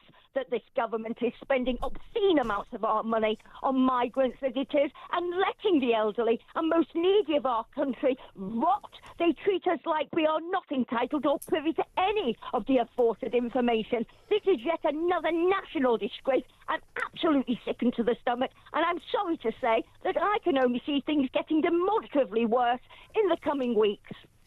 Listen, Georgina, you've been brilliant as ever. Go and have a G&T, by the way. Put your feet up, love. Come on. Georgina, thank you down in London. I do love a good, solid monologue from Georgina. And she doesn't write that down, I think. I know there's nothing wrong with writing it down. I think Georgina is right off the hoof, right off the bat, as it were. Here's another man who doesn't write things down, partly because he can't write. Peter Carg. Peter Carg. What an introduction, my goodness. I didn't know where I could go with that. Well, you didn't write it down either. It just came off the top of your head. Indeed, it did. But none of us are writing anything down, no. Isn't it? Well, having worked, you've worked at the BBC as well, then to not write stuff down is a crime, of course, if you don't write stuff down. Has to be a paper trail of everything. Has to be paper, everything. Yes. You've got to fill in the gold. My goodness, look, there's 30 seconds gap here. What are you going to do? Well, just get the presenter to talk. What about? Well, you're paying them to be a presenter in the talk genre. Let them talk. Yes, exactly. Well, but we need to fill the gap. Well, the anti-Semitism awareness training after the string of scandals will hopefully help the BBC staff in some way. Yes, what's going on there, isn't it? They're going to have some training on this. Yes, indeed. Hopefully that will help in some way. We're going to talk You've as really well. got the wrong people working for you if you've got to train them not to be anti-Semitic. Yes, train you not to be anti-Semitic. Yes, so that suggestion is by default you are anti-Semitic and we're going to train you out of it. Yeah, I mean, it's like when people get anti-racism training. It's like, well, just don't be racist. Pretty straightforward. That's all you really need to do. You don't have to pay £5,500 per head to get one of those corporates come in and say, don't worry, we can de-racialise your company. And they'll take away, you know, about £250,000 quid for the trouble. Yes, exactly. I did you go are left through with nice, shiny, non-racist people. I did go through anti-racism training once at another broadcaster, actually. The only thing I learned was that apparently you can't call disabled people disabled anymore. They have to be called differently abled. Differently able. Rather than disabled. Yeah. Is that a fact, or was that just their own I think that was just their interpretation. I mean, that was more than 10 years ago. And someone comes up with this stuff. You know, someone literally sits there and goes, let me think of another term. That's their job to come up with nonsense. Differently abled. Yeah. Absolute nonsense. Also, we're going to talk in Drive today about hundreds of asylum seekers living in taxpayer-funded hotels being charged with rape, robbery and GBH. It is absolutely shocking. The school that banned the Union flag dress closing early after extremist threats. We've seen, of course, more on the Afghan leak as well. I know you've talked about that in your programme as well, about UK Special Forces, MI6 spies and military officers named in that